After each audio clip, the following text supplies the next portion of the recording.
Evening, folks. How's it going?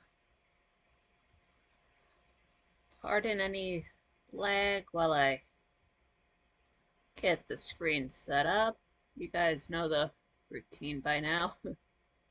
I wish the laptop remembered.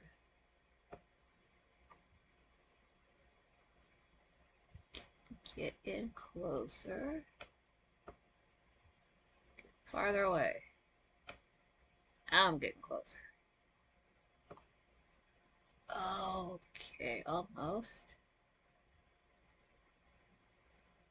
And then, hey Patrick, how's it going? How's your Saturday? Sunday for you. How's the weekend? Let me put it like that. And make sure my audio works real quick here. It usually does, but the one time I don't check, it won't work.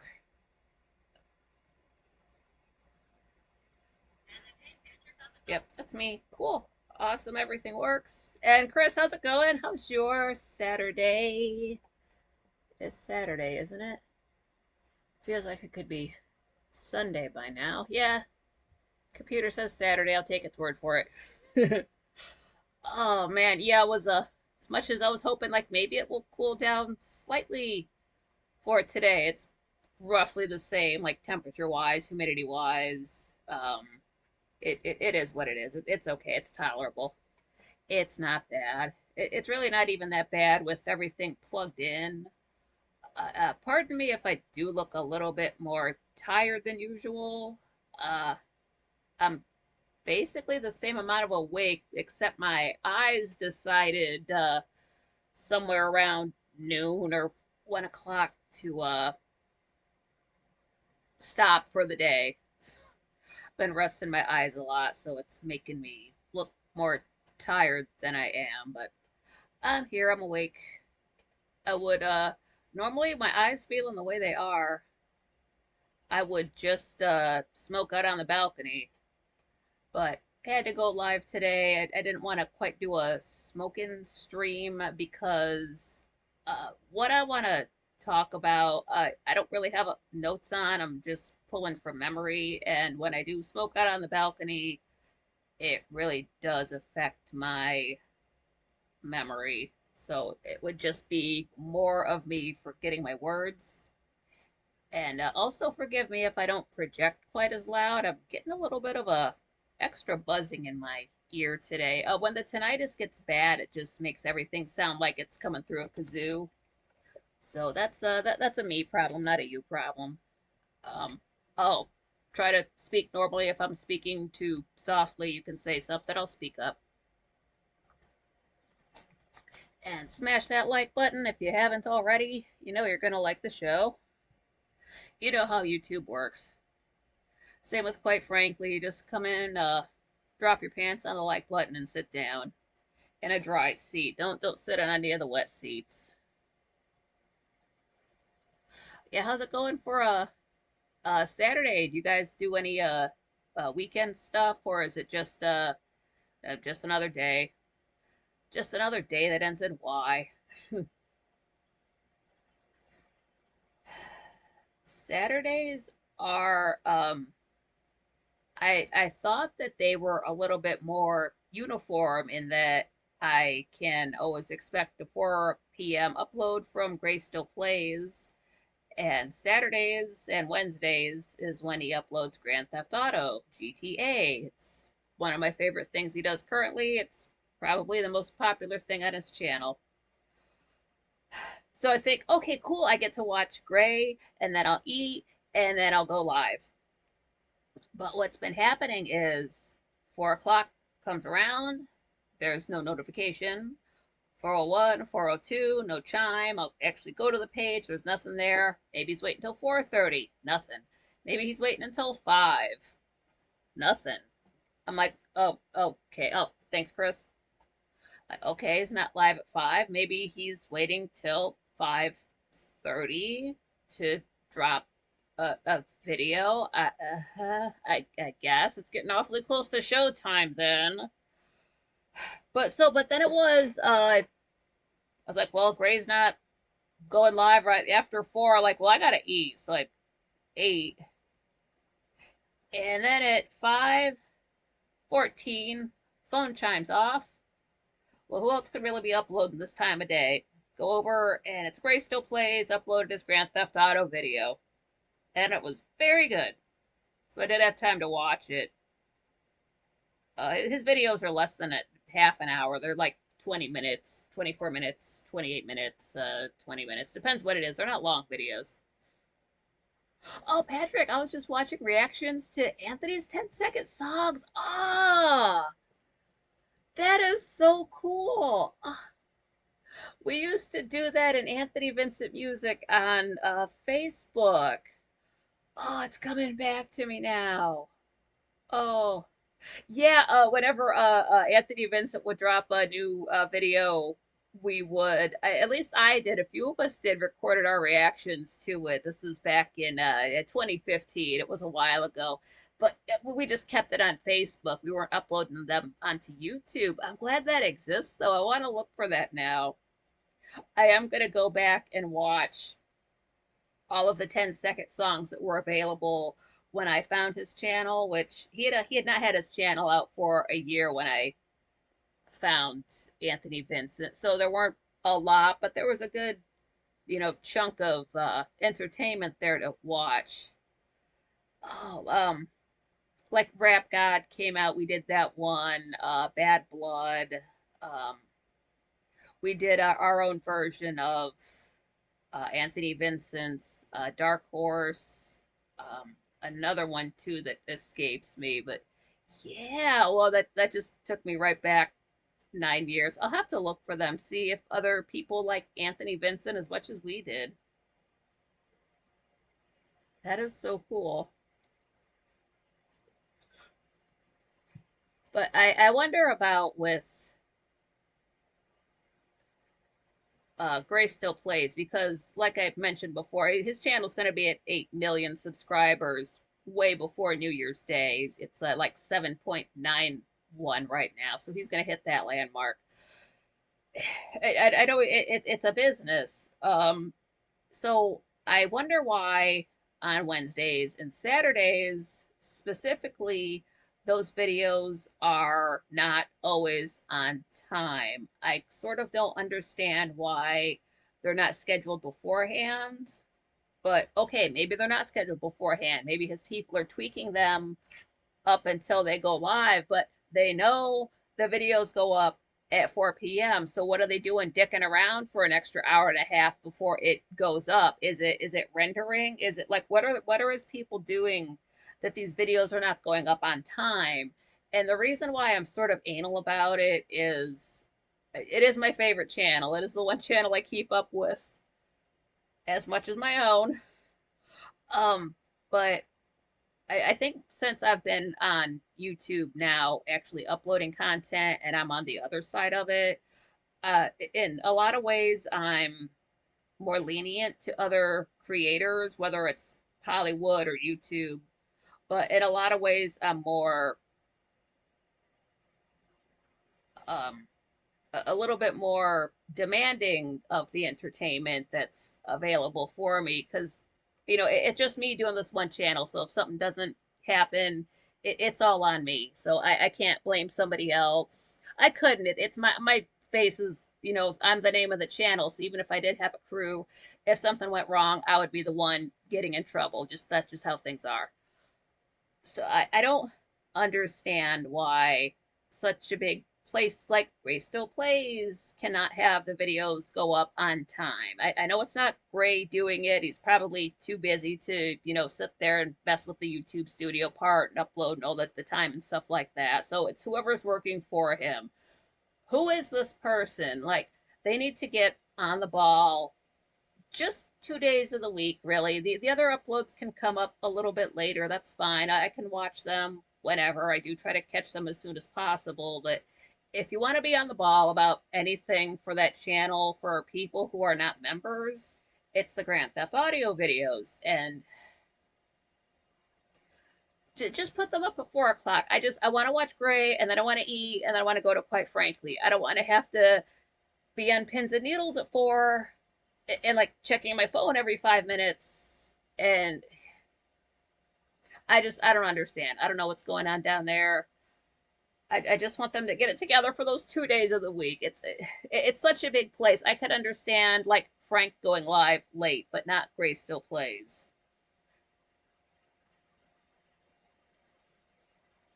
Oh man, Chris is saying, shared on the Elon Musk porn social media, LMAO. Wait, I mean Twitter. Yeah, yeah. Twitter is nothing but porn and ads. So I only look at what other Franklies are tweeting. I don't like look around for fun because you're gonna see an ad anyway, and then if you look for too long, it's like TNA, and it's just I'm not there for that. Patrick, other people's reactions make it a good watch. Yeah, because some of those styles I remember they'd come out. It's like, oh, he did this style. Oh my god! Just freaking out about it. I can't believe he did that. I've been asking for a certain style for so long. There's a story about one guy I can tell you about. Not now when I get into the chat room stories. I'll definitely speak about him. This guy that harped on Anthony Vincent to do a style so much that Facebook told him he could no longer post on Anthony Vincent's Facebook page for like maybe like 24 hours because he had literally sent 1,000 requests for the same song or the same style. Nice guy though, very nice guy. It was all done and he had a good heart. He was a good person. Is, I assume he's still alive. Oh, Chris is saying, yeah, Nikki, these people got to get their shit together. Yeah, they literally just get your shit together. Put it in a backpack, sling it on your back, and just upload it at 4 p.m. We're in the same time zone. He's in Florida. There's no excuse. And I understand that like Thursday he used to never upload. Now he will upload a compilation video. That's okay if that doesn't go live until 5:30. That's fine. He uploaded one. It's literally 2 hours long, and it's it's other videos of his that I've seen. They're good, but that can go up later. That's fine. But I want to watch those Grand Theft Audio videos. They're so much fun, and Universe Sandbox too. Love that. I want to play those games. I don't have a computer though. But just like when people announce a movie's going to come out, it comes out on that day. When people announce a TV show is going to come out, it premieres that day. They don't, oh wait, we're going to wait an extra half a day. Like instead of The Walking Dead coming on at whatever it was, like 9 p.m., like hold on, it's going to come out at 11 p.m. You can't do that to people. But YouTube being what it is, it does not have that structure that we're used to from television and movies. So, like, they think they can get away with it, but you really let that's why Frank is successful. He said that yesterday. He uploads at the same time every day, his show anyway. So that's why people are used to it. And it's again at the same time, Gray's so big, he could upload anytime any day and people would still, we'd still get thousands of views in the first 5 minutes. So he can sort of not be on schedule. I just wish he was more.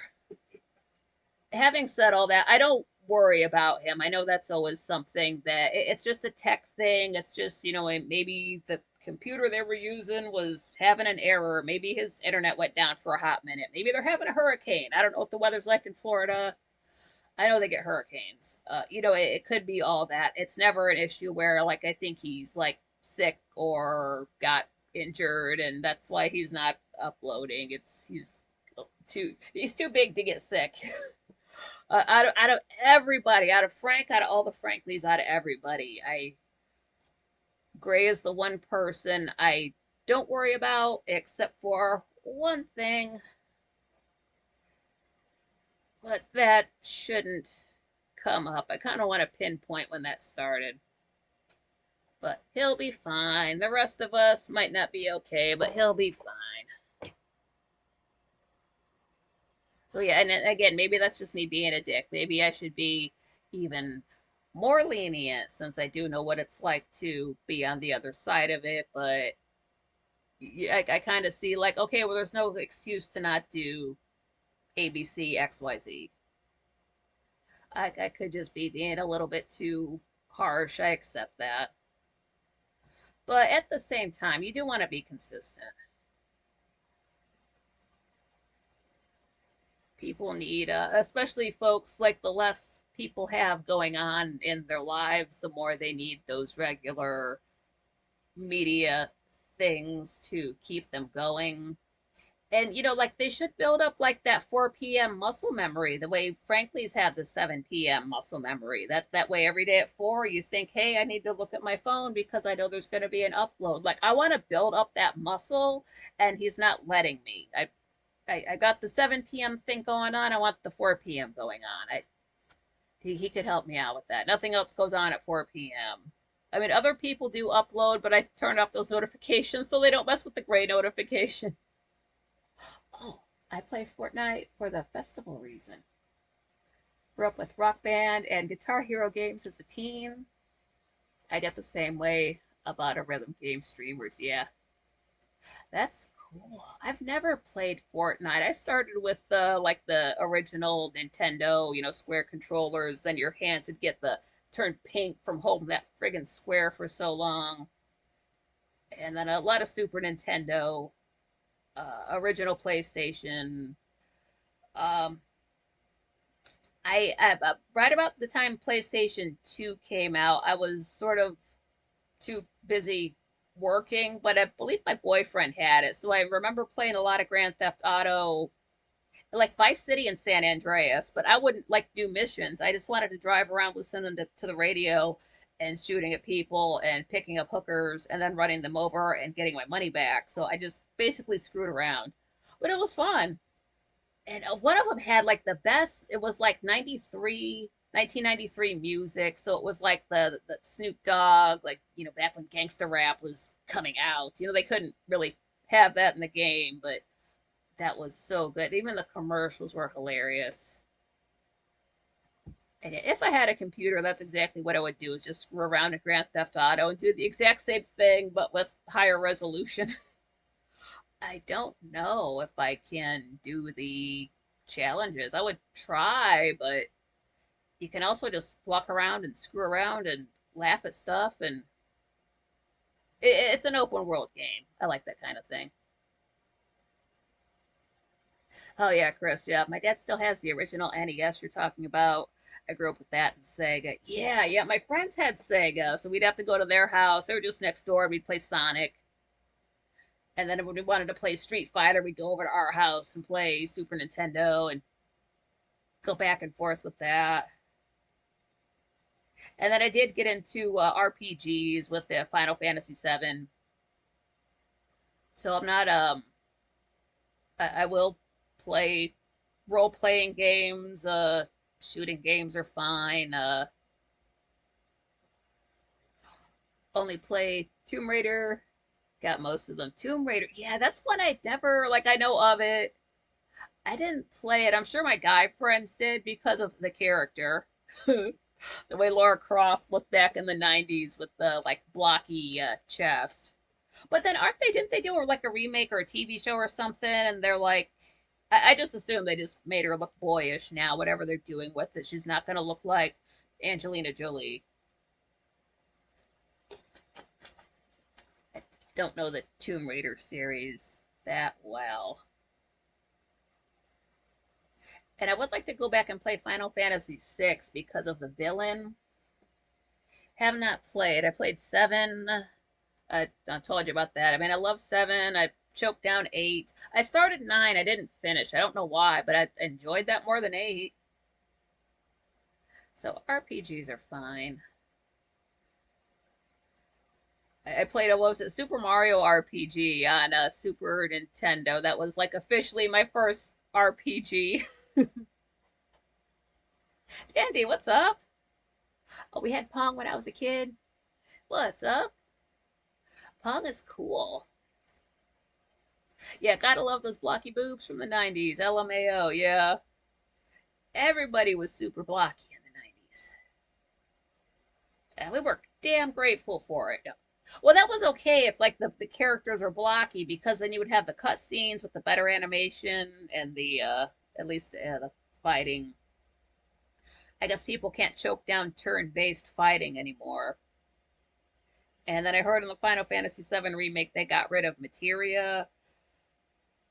I'm not okay with that. I had an entire graph made up of materia based on how much AP it costs to master it. So Knights of the Round at the very top, and then I think the easiest one to master is the, I want to say something like the exit materia. One of them only takes like 20,000 AP to master, but then it's not a, it's a magic materia, a green one, but it's exit or one of those ones that I just did not use.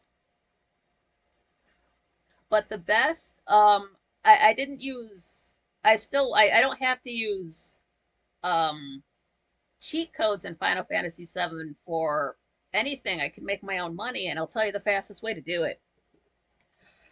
The all materia, it's blue. It costs 35,000 AP to master. It sells for 1.4 million gil. The money is called gil, Gil, in that game.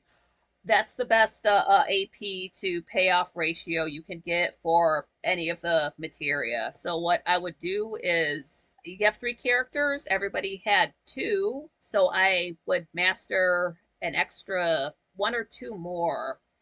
And then I think right about the time I got to the second disc, that's when I was earning. They were paying off because you have to race chocobos at some point, and that will put you in the hole quickly. But it has to be done, and I don't have Habsburg chocobos, so none of them are related. I have separate ones for the blues, separate ones for the greens. If you never played Final Fantasy VII, you probably won't know what I'm talking about, but that's okay. So once I mastered my 6 all materia, sold them off, I had whatever 1.4 million gil times 6 is for money. And then as the game goes on, you get something called master materias, and then you can get something, is it the mega all?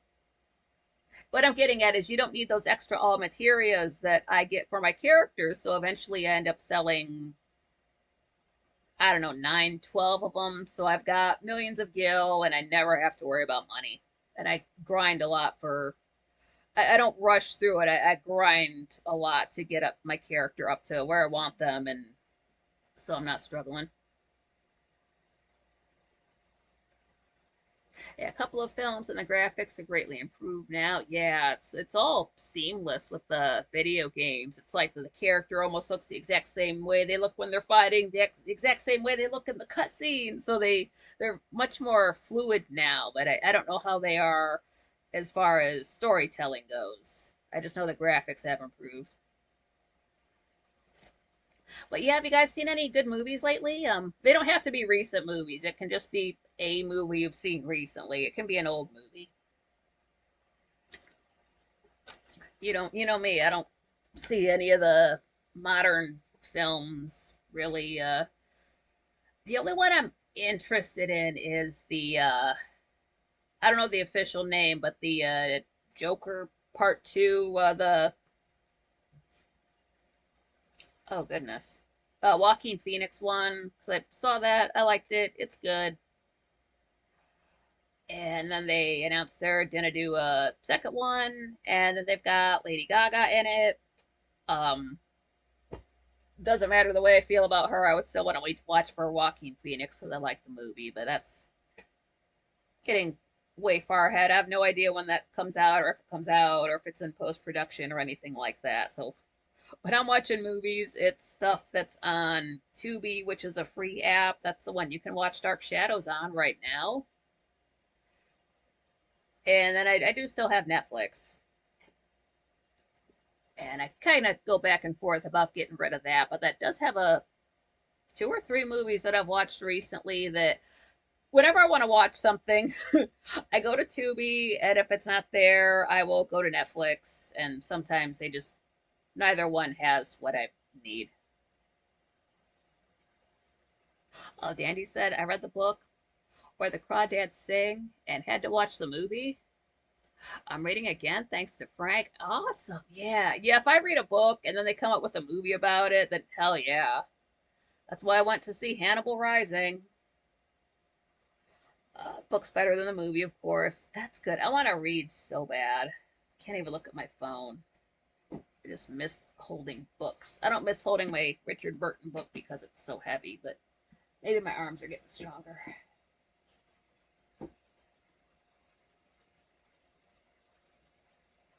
Books are great. Reading books is almost as fun as playing music. Just the way it makes your brain activate. So yeah, and maybe other entertainers are like I'm an entertainer, but maybe other, entertainers are like that too. They're behind the scenes, so they're more demanding of the media they consume or the entertainment they receive. I kind of would imagine so.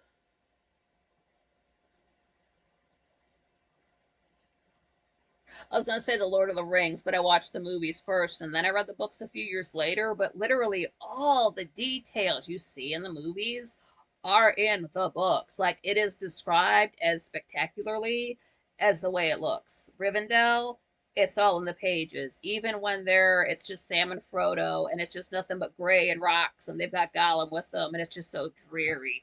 That's in the books too. I watched Downfall the other day. Best film ever on the last days of Hitler, subtitled as it's in German. I've heard of that one. I want to see that. There's the one scene that's memed a lot. I think he's getting bad in real life. He's getting bad news about something, but they will take that scene and like because it's German, so they use different subtitles to have it mean anything else. It's used a lot. I do want to see that though. And if you want like a silly Hitler movie, watch is it Look Who's Back?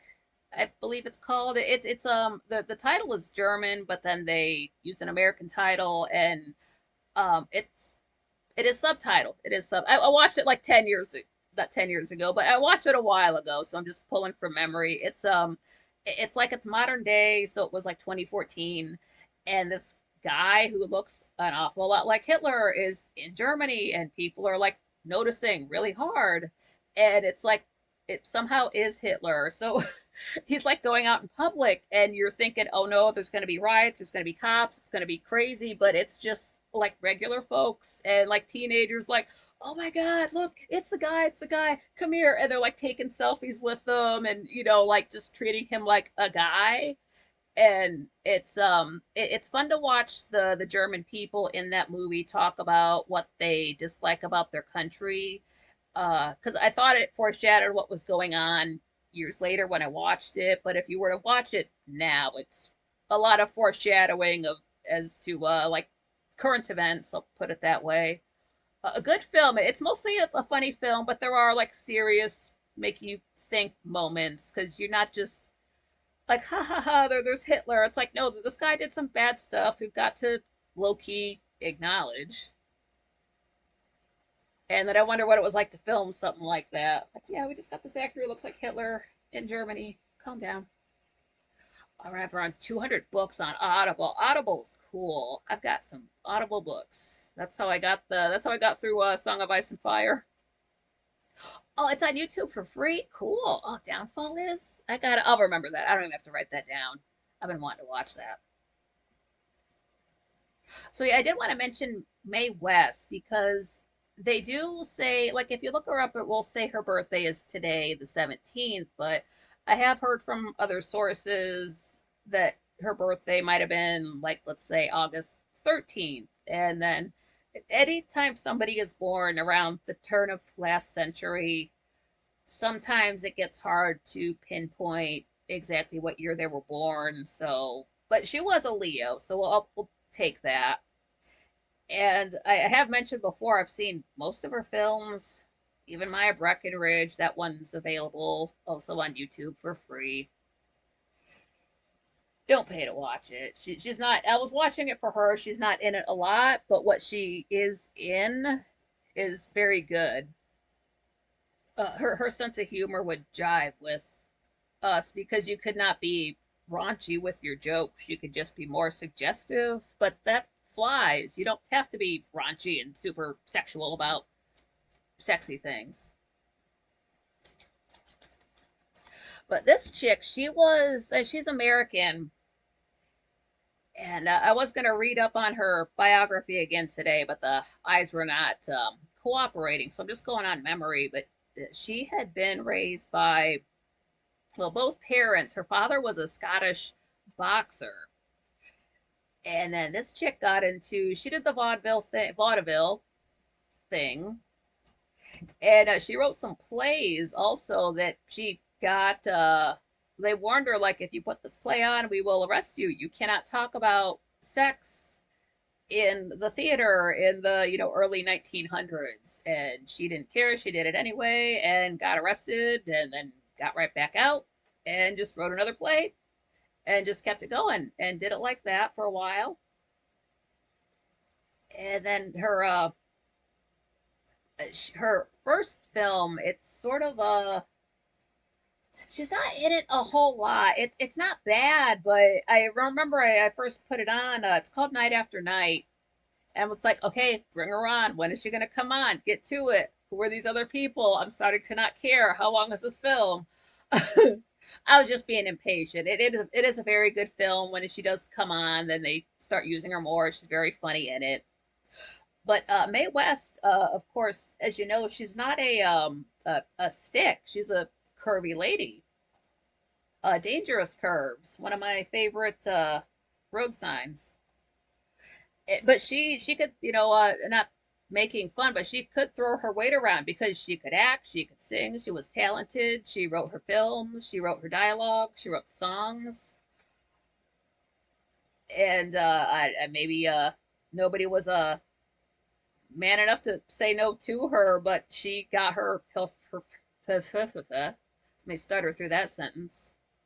She got her films made at a time that was well, it was the Depression, so nobody had money for anything, and many, many, many studios had to close up during that time. We think like MGM and Paramount and like these big companies, and there were a whole lot more, but the Depression happened, just no money for it. They folded up. It is what it is.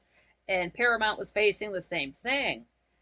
And it's hard to even think about that. Like, what? They were a big company. It's how could that even happen? Well, it was that way.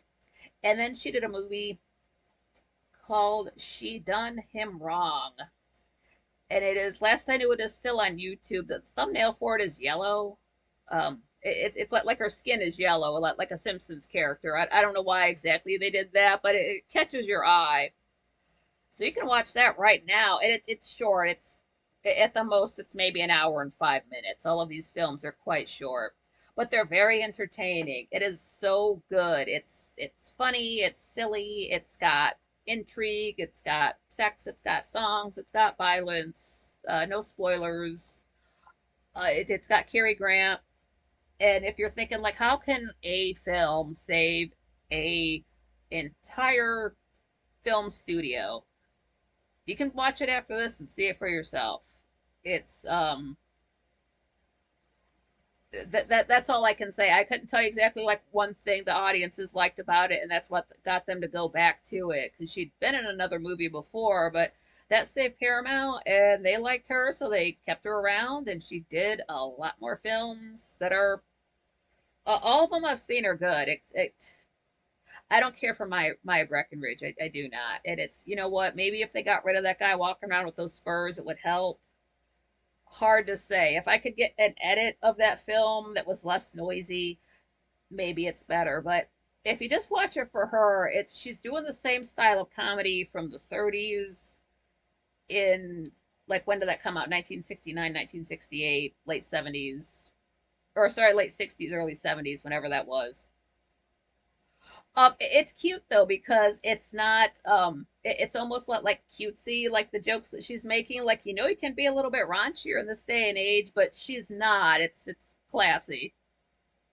It's really cute, and just to watch her, like, she's eyeing these like young guys, and it's pretty hot. And then also you can always go to, these are on YouTube. She did interviews when she got into her 80s, and they're just asking her about life and all this stuff, and She's got these one-liners even as a older lady. She's got this snap to her, these like good comebacks, these good one-liners that will make you laugh. I wish I was that good, but she is worth checking out.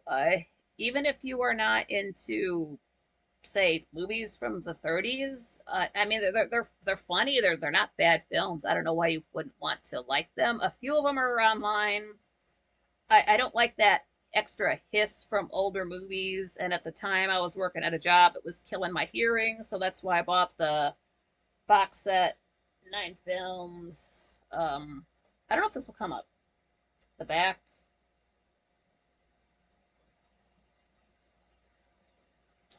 That might be too blurry. I'm sorry. But it's got everything, even My Little Chickadee. That one's good too. Actually, Going to Town and Go West Young Man are probably two of my favorites. Of course, You Done Him Wrong. I like that one too. And then Belle of the 90s. That has another actor that I know. Goodness, I don't. I'm gonna mispronounce his name, so I'm not gonna say it. But I've seen him do films with Judy Garland. So when I saw this guy pop up, it's like that guy. I know him. This is gonna be good, and it was. Oh, Chris, yeah, I love how Hollywood's motto now is sex sells. Yeah, sex does sell. Oh, Chris, then in the 70s we get porn theaters. Ugh, yeah. That is so weird because how do you go to a porn theater? Is it still like buying popcorn and a soda, or do you just like, like wear your trench coat, pay for your ticket, walk in, just sit there with your arms, don't look around, don't look at anybody because you might recognize somebody, and just sit there and just watch it, and then like just what wait and then go home and do stuff to yourself. I don't know. I don't know. I kind of don't want to know. Yes, sex sells. If you get people thinking about sex, they're not. If you get guys thinking up with one head, they're not thinking with the other head, and that's why Jennifer Tilly plays poker with her chest hanging out. I've seen memes of that online, and I don't know too much about poker, but she's sitting there, almost her entire chest hanging out, and they show you what cards they're playing, and you see that whatever her number her cards are, and then if the other person has like a king and a jack, I don't think you're quite hitting 21, but they're not thinking that way. But yeah, Mae West didn't take any shit, and what she did was she found a hotel that she liked, and she bought it, and she never left. She just stayed in. She was not an outdoorsy person. She didn't do the whole going out to parties and premieres, at least not when she got older. She just stayed in. She knew that people recognized her from the 30s and didn't want to kill that image that people had in their head of her. So she always knew she had to play to that and be on and do like the full nine and be glamorous and all that because that's how people knew her. That's how people still are that way. We see somebody a certain way and we think they are that way all of the time. It's like it's the 1950s. You play a character on one TV show and then you're typecast forever no matter what you do. It's the same thing. We all still do it, just to different degrees. Oh, Chris is saying that must have been where the old wiener and the popcorn deal came from. Maybe, yeah. Like, how do you take your girl to a? Hey, let's go to a. Let's not go see uh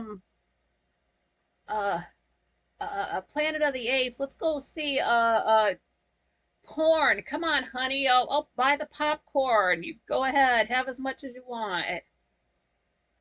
I don't. I kind of want to ask people, like, what age of people were old enough to have gone to X-rated films? Like, how did that go? How does that day go? Like, does the whole day go by and you go at night, or do you go and see like the noon show and then what? Did you just go for the matinee? I Did you sit in the theater all day? Well, wait, this is my favorite part. Shut up. Shut up. Hold on. Watch what she's gonna do here. I don't. I've never I know that was a thing, but I've never that's when I was watching pornography as spectator sport, like it's go to watch the football game and there's the big screen. I'm like, no, they're just people having sex. Well, I'd rather watch this than the game anyway. This is fine. Oh, look, watch what she's gonna do here. This is my favorite part. I've seen this. That's terrible. And then I would not want to work in that theater because then you're gonna have to clean it, and especially the restrooms, and just no, like you got to pay those people hazard pay to clean that up, and then just the floors must have been sticky all the time. And didn't that happen in Times Square before Disney bought it? It was just full of pornography and like sex shops and just every dirty, raunchy thing you can think of was just right there. They oughta should have just left it there the way things have turned out. Actually, letting Disney come in probably didn't help anything in the long run, but that's neither here nor there.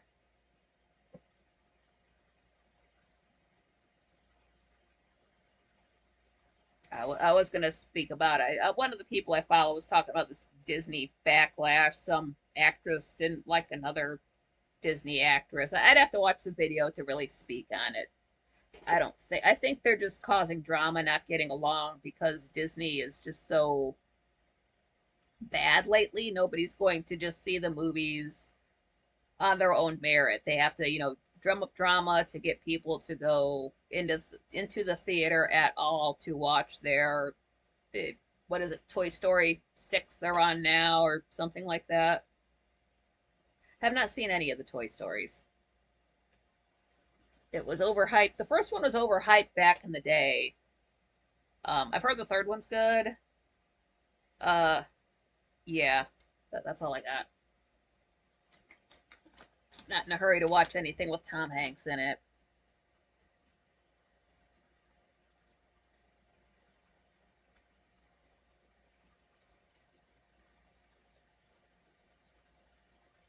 Chris, yeah, what's scary was when Pee Wee Herman got caught.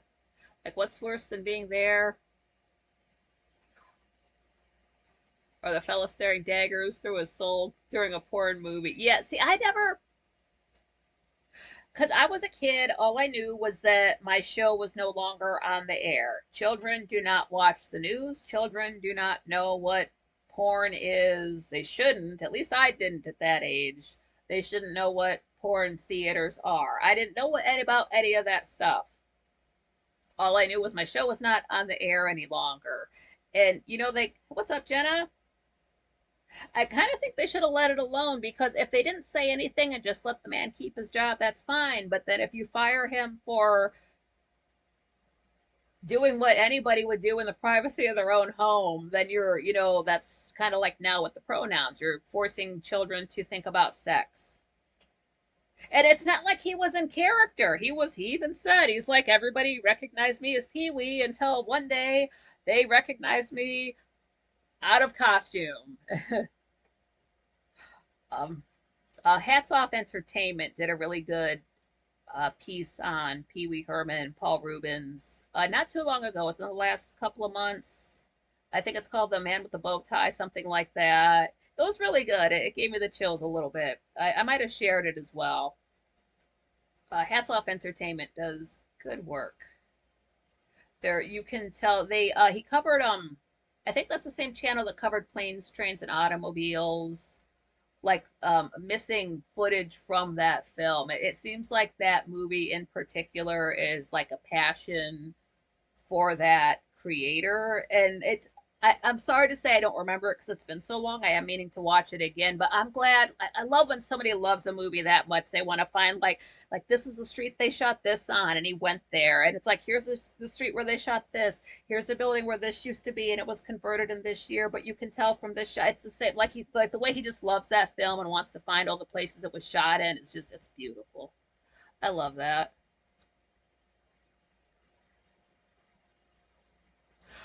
Chris Wright, Attack a Man who played in Blow and Cheech and Chong films. He was so good in Blow. It's like, is that Paul Rubens? That's Pee Wee. Oh my God.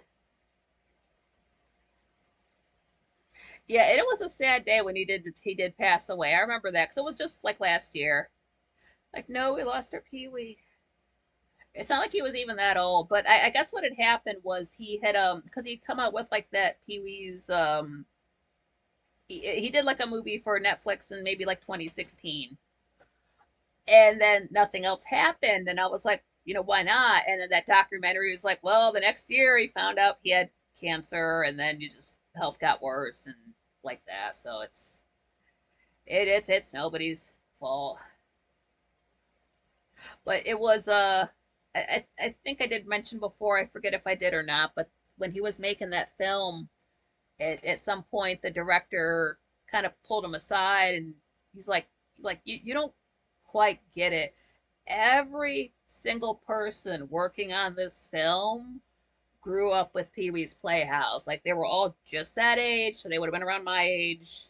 Every single last one of them was a fan of his, and like he's getting like you get like his voice is shaking when he says it. Like you can tell he's getting teary eyed. It's like that's incredible. What's up, John? How's it going? Oh, just got home. Awesome. Hope it was a great trip. And everything's where you left it, and the fridge is okay. Ready? Let me try to get it a little bit lighter.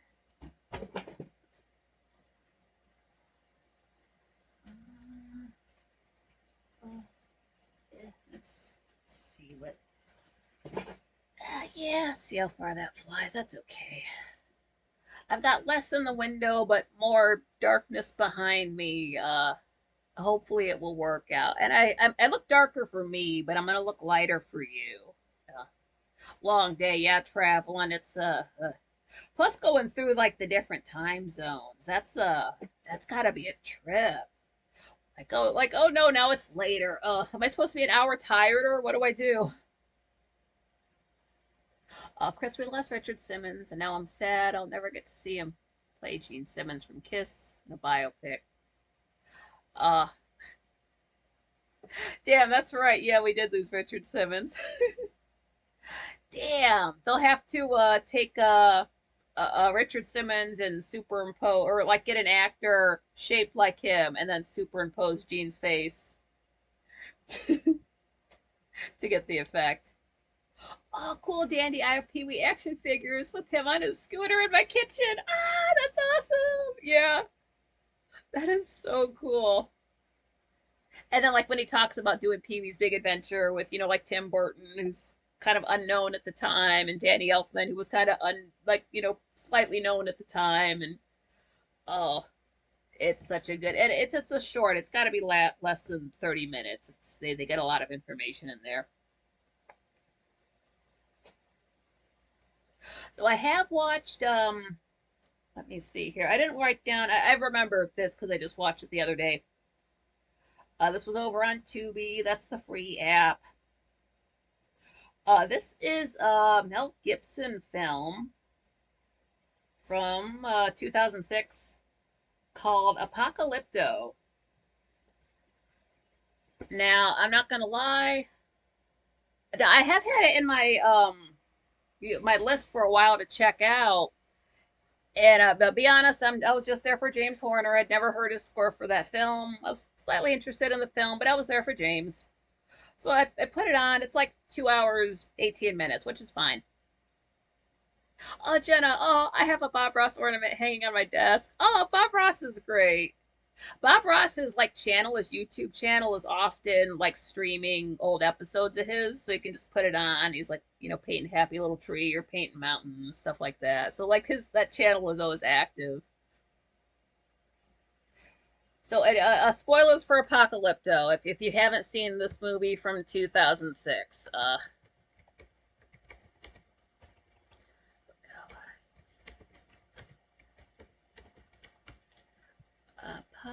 Apocalypto. I think I've spelled that right. My computer won't give me that. I don't have autocorrect, but I'll have it do like the red squiggly line if I spell a word wrong, and it didn't tell me that. So okay, that's good. And let me plug this in right now. Hopefully nothing will freeze. I'm gonna be paranoid about that forever because it happened one time. Okay. Bob Ross, the painter. He's the guy. He had like a white guy, but he had like a brown afro. Back in the 90s, it was at least for us, it was a show that was on, and like we'd get out of school and it would be on, like afternoons. He just it was like a what was it, educational? It was like a very like chill, mellow. He's got a calming voice, and he would just sit there and paint and just talk about it. And it's right on YouTube. You can check him out. I didn't realize that was that's not international. People don't know Bob Ross anywhere, everywhere. That's okay. Yeah, he's of course he has, since passed a while ago, but that was back in like Bob Ross, Steve Irwin, those type of, back when children's content was engaging, not sexual. Joy of painting, that's it. Thank you, Chris. Wet on wet painting style. Yeah. Um, non-offensive entertainment for the whole family, mellow type of show. So being as I was just there for the score, and I knew Apocalypto was based on, yeah, PBS, that's right, Dandy. I knew this was a story about like the Mayans, so it's gonna be not, there's gonna be not in English, and that was fine. I'm like, don't they find white people, or white people find them eventually? I wasn't sure, but I knew it was mostly like folks in the jungle thing, so I was prepared to not understand the words I was hearing. Samsung TV Plus has Bob Ross channel, John is saying. Hell yeah, cool. So there I was, watching the movie, and I just hit play and just sat back. And there's folks talking, and it's not English, it's not Spanish, which I understand a slight little bit of. And it wasn't any of that. There were no subtitles popping up. So I'm like, okay, maybe they just don't have subtitles at first. That's fine. I was really just listening to the music, honestly. It kicked in right away. I was focused on that. But I couldn't understand these people. So I'm like, well, let me read the body language and the faces and the inflections and the tone of the voice. Basically understood the story. Um, it kind of starts out with these folks on a hunt, and then there's some silliness, and then there's things get serious. There's an attack on their village. Violence goes down. People are killed. A lot of folks are kidnapped and taken away. It is sad. Then you got like the hero guy, and he hides his wife and his child away, so the bad folks can't get them. Uh, it is rated R, so there is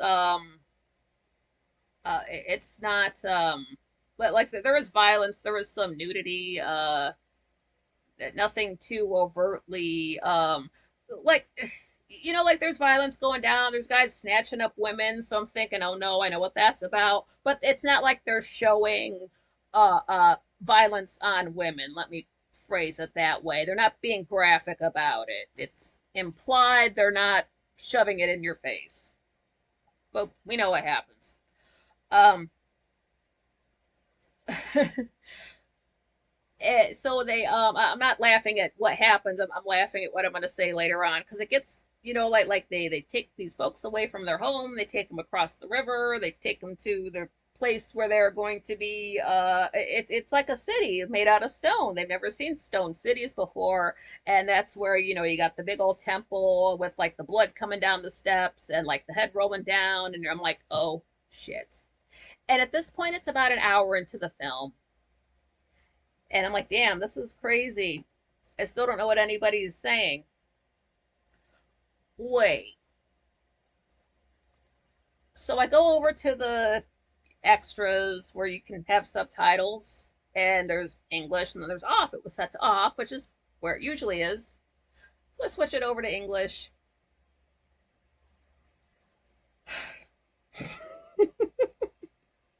Subtitles pop up, and I'm like, fuck. Do I stop, watch the first hour all over again, then watch the last hour and 18 minutes, or do I just pick up here with the words and watch it the rest of the way through? Uh, if I would have went back and watched it, it would have cut too close into 4 p.m., which we know that's when Gray uploads, so I didn't want to miss that. And I think it was a Wednesday. Wait, what was that? It was a Wednesday too, so I didn't want to miss 4 p.m. Uh, so even without knowing, say, like all of the characters' names, I could still follow along. Like here's the elder guy, here's the hero guy, here's his not a friend, but like they don't get along, but then violence goes down. So like, well, we're in the same tribe, so we're friends. Uh, a older lady. Like I understood who the characters were. It's not like they're introducing all these people to confuse you. So I really didn't miss too much. Maybe there was some like mystical like lore the elder guy was talking about that I missed. I could go back and watch it, but it didn't spoil the rest of the film because from that point on, there's an event and the guy thinks he's gonna get killed. And they're like, no, we're just gonna kill you another way. And so they take this guy and his tribe. They try to like they got to kill off somebody first to like set the stage like this is what could happen to hero guy if he fucks up. Long story short, he gets away, runs back to his home turf where he knows the lay of the land, and he's even shouting at him like, hey dude, this you're on my land now. I hunt these grounds, come at me, bro. And they do, and he's like, oh shit, so he's got to book it. And you know of course he does kill the bad guys. He finds his wife and his child are okay, and it way late. It's like the last two bad guys and our hero guy, and they hero guy runs out onto the beach. He's booking it. He's running for his life, and then he stops, and he's just staring straight forward, just staring. And other two guys are running up, running up. They screech. They gotta stop. They're staring forward too, and I'm like, what could it be? I think I know. Camera swoops around, and then you can see the sails from the ships and the guys on the boats, and the guy, the one guy's got the cross because he's the religious guy, and the other guy with the conquistador looking and the mustache and the whole nine. Very stereotypical. No lines at all. There's not one single word of English spoken in this entire film. But yeah, hero guy, runs back home, kills everybody off, saves his wife. It's all good. Credits roll. That was the movie Apocalypto. Came out in 2006. It's a Mel Gibson film. I understood the last hour of it, and it's a good thing too because at one point there's this little girl saying really creepy stuff to them, and I'm like, that would have been weird without subtitles. So I'm glad I figured that out an hour into the film. How did people watch that in the theater? Were there subtitles?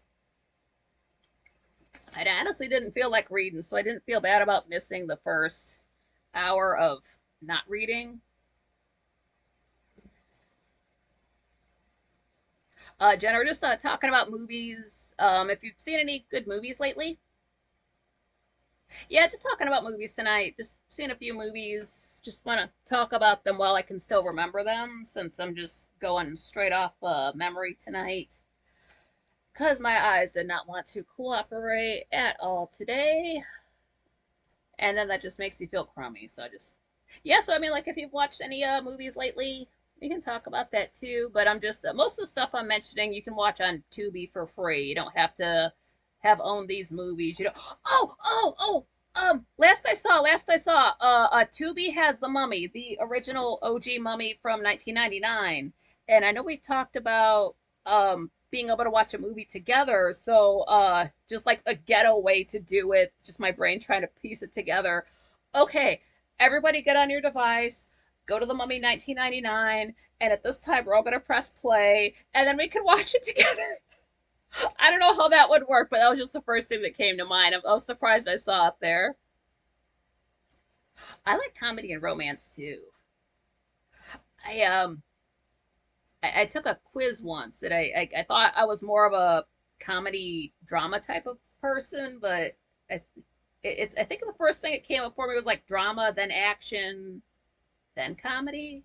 That's fine too. I will watch more guy films than other girls. I guess like I don't watch chick flicks. I've never seen The Notebook.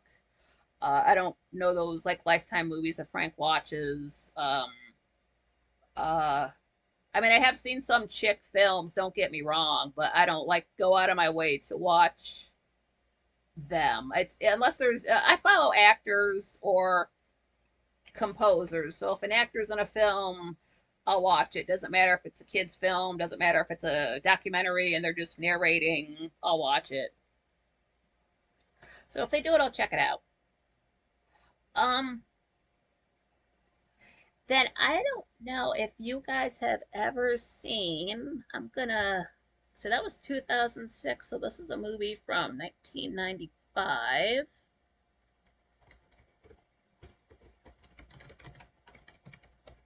I'm sure you've all seen it, but spoilers for Jumanji. This was a film, again, 1995. It is a kid's film. It even said kids right up there. Robin Williams, and again, James Horner's score. The Lavender Hill Mob, comedy from the early 50s. That sounds vaguely familiar.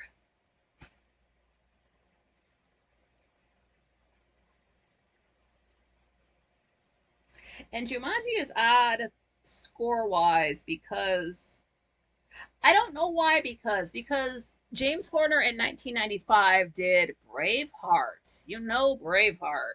You know that score. And then Jumanji, well, it is a kids movie and like the music is like delightful and kids y like it is like a kids film score, but then listen to the music during the credits. It ends on such a dark note. Like, what was there something sinister going on that we're not supposed to know about that's being implied by this music during the credits? It does not end like you would expect it to end on an upbeat note. Like I'm thinking, Casper, but it's not. It's quite dark. But that aside, it is a fun kids movie. It does have like you'll recognize actors and Kirsten Dunst before Spider-Man. Chris, yep, she's in it. Is it Bonnie Hunt? Is that her name? The blonde lady. It's also I could swear I know the boy from somewhere else. David Allen Greer. It's got a lot of actors you've seen before. It is a kids movie again, so it's everything is not going to be logical. It is a fun movie. I wonder what it was like to see it in the theater because watching it now they use special effects, they use practical effects, and they do their very best with the practical effects. Some of them fly farther than others. There's only one Jumanji, Patrick. I know what you mean, but there's only one. It came out in 1995. Um, Practical effects, they did what they could. That's probably the best they could do in 1995. I'm not knocking that at all, but where it suffers is what they use the most of, which are the special effects to animate the critters. And like going from like real life to CGI, it quite doesn't make that transition. And then just the CGI on its own, it barely it stands up. It's not going to distract you from the movie. Don't get me wrong, but it gets to a point where I'm more interested in like how do they blow up the wall to get the elephants running through. I'm thinking about more like how they destroyed the set to make the special effects look real, if that makes sense. I'm not 100% taken out of the movie, but I'm not focused on what I should be focused on, which is like the critters running through because they don't quite look real enough. I'm sure that's the best they could do at the time. Don't get me wrong. Their heart was in the right place. It is still an entertaining film. It's not going to drag it down more than a couple percent. There's other things to look at. You can watch the actors reacting. You don't have to just stare at the CGI. Chris, yes, Casper is James Horner with Christina Ricci and Bill Pullman and Eric Idle. That is very much James Horner. I love that's a movie that holds up. That is a movie where the special effects do hold up. And if you think you don't, if you think they don't, you're not allowed to be wrong because they do hold up. Ugh, I love the Casper soundtrack. Betty Davis and Whatever Happened to Baby Jane. I've heard about that film. I want to check that out. Man, those ladies hated each other. Whew. I did watch a, like that Feud. It was like a TV show. It was like Jessica Lange and Susan Sarandon. Yeah, Chris Casper was such a great film. Casper is excellent. Whenever Frank plays That's Life, I always think of Bill Pullman singing it in the car in the beginning of that movie. Yeah. Also 1995. So yeah, it's like I'm expecting Jumanji soundtrack to be a little bit more like Casper and less like Braveheart. I don't know what his headspace was. Maybe that's what was called for. I'm not knocking it. It's not a bad score at all. Don't get me wrong. And then it being 1995, it is like an hour and a half. Movies were not long back then. And even if the special effects do completely take you out of the movie, there's so much else going on. The story behind it, the story of the movie is so good that you can focus on that. You don't have to think about the special effects. It's just consider the times they did their best. There's worse special effects in bigger movies, so I hate to sound like I'm down talking it at all. It's really just one thing that's like meh about it, and then the rest of it is so cute. Oh, Jonathan Hyde. Jonathan Hyde's in it. You know him. He's in it as well. Yeah, Betty Davis and Joan Crawford hated each other. That is, if you're into old Hollywood, because there's plenty of videos about it and stuff. I'm sort of interested. It's like, did these people really hate each other, or was it just fake? And it's like, no, they really did not get along, and they tell you why. And yeah, then you get to find out. Well, one of these times, since I have found out so many bad things about actors, I would like to, like when I say, like, we're not going to talk about the things Mickey Rooney did off set, things like that we can save for its own video where we can talk about, like, oh, okay, here's what so and so was doing, and then these two got together, and then this dude was just so, like, yeah, we can do a dirt episode sometime. I'll sort of like pick and choose, like, okay, here's the worst stuff I heard about that I can talk about that won't get me in trouble.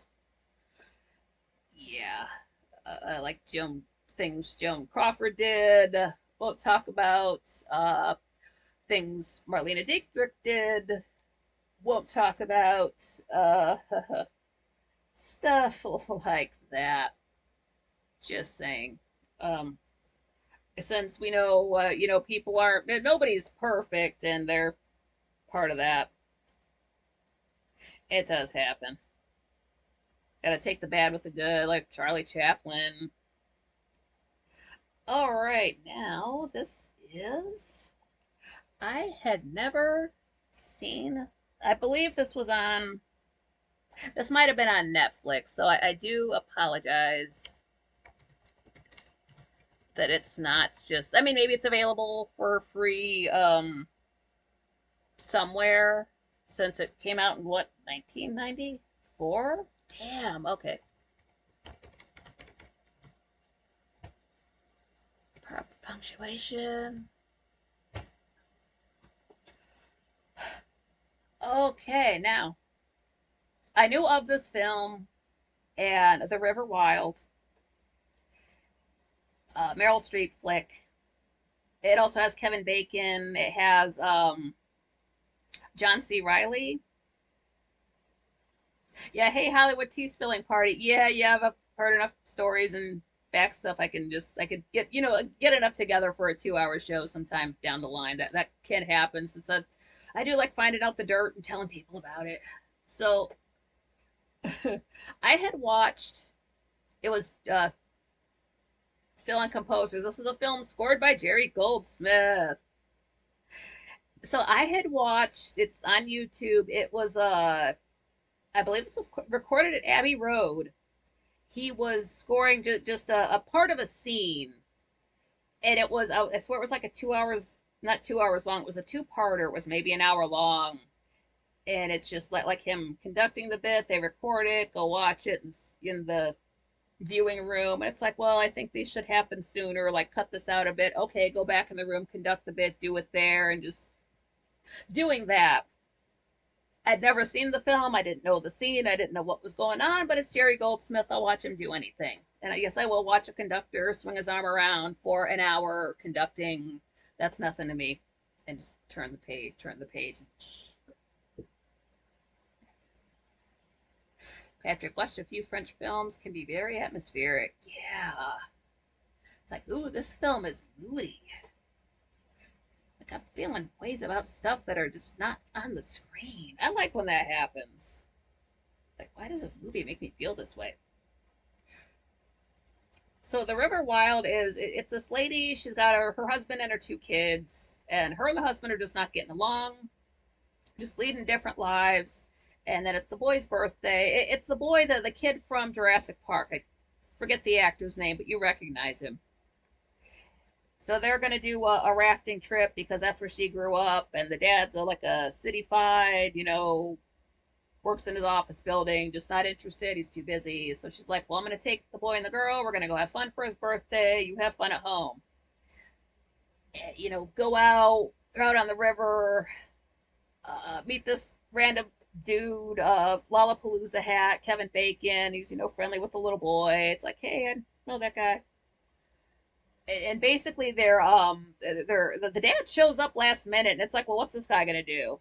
Just ruin everything? He just seems like such a stick in the mud. But he goes along, and he and Meryl Streep do not have great chemistry. I'll say that right now. I was cutting them some slack because I know she's a good actress, but I got all the way through it. I'm like, these folks are just sort of towards the end, but like maybe they did not get along. I was just not feeling it. Like, I don't feel you guys as a married couple or nothing. Like, why are you kissing each other? You guys barely seem like you're married, but I digress. They're just trying to enjoy themselves, go down the river. The girl doesn't go with them. It's just like the mom, the dad, and the boy go down the river.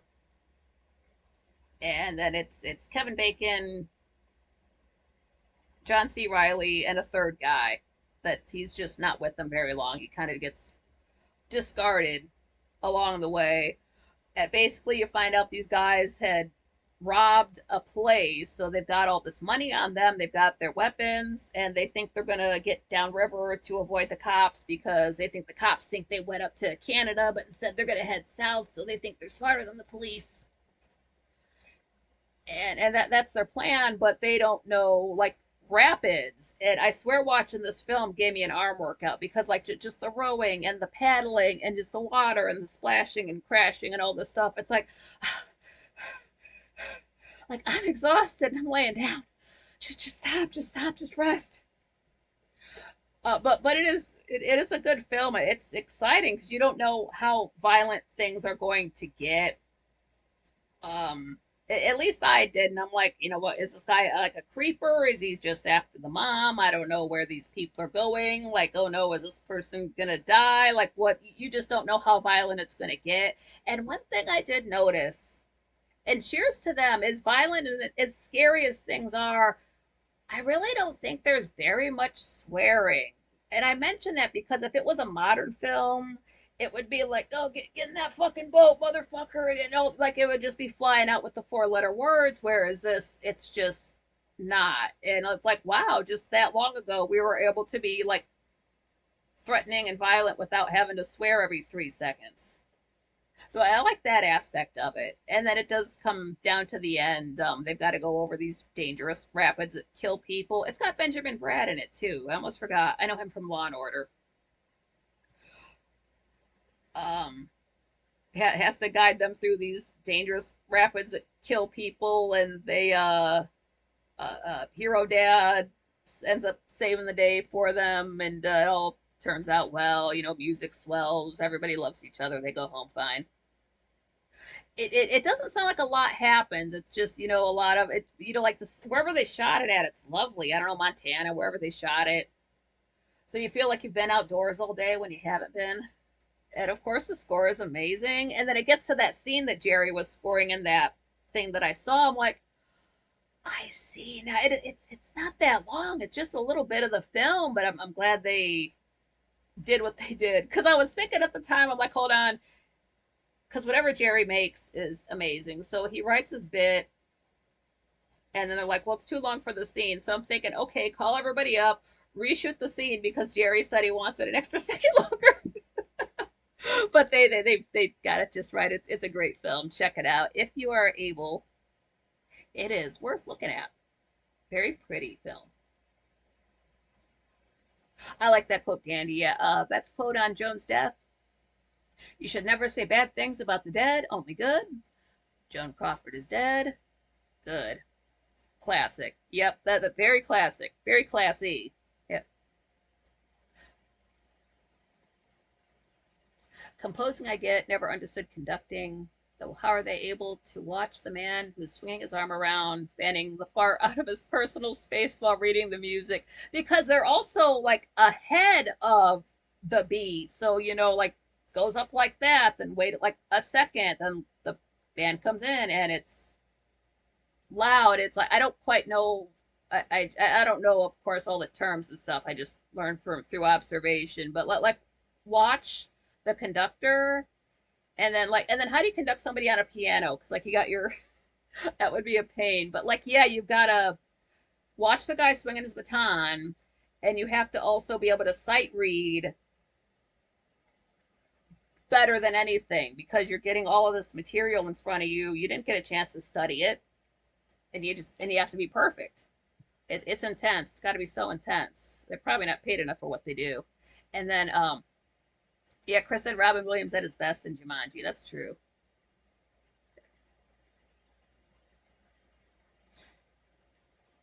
Yeah.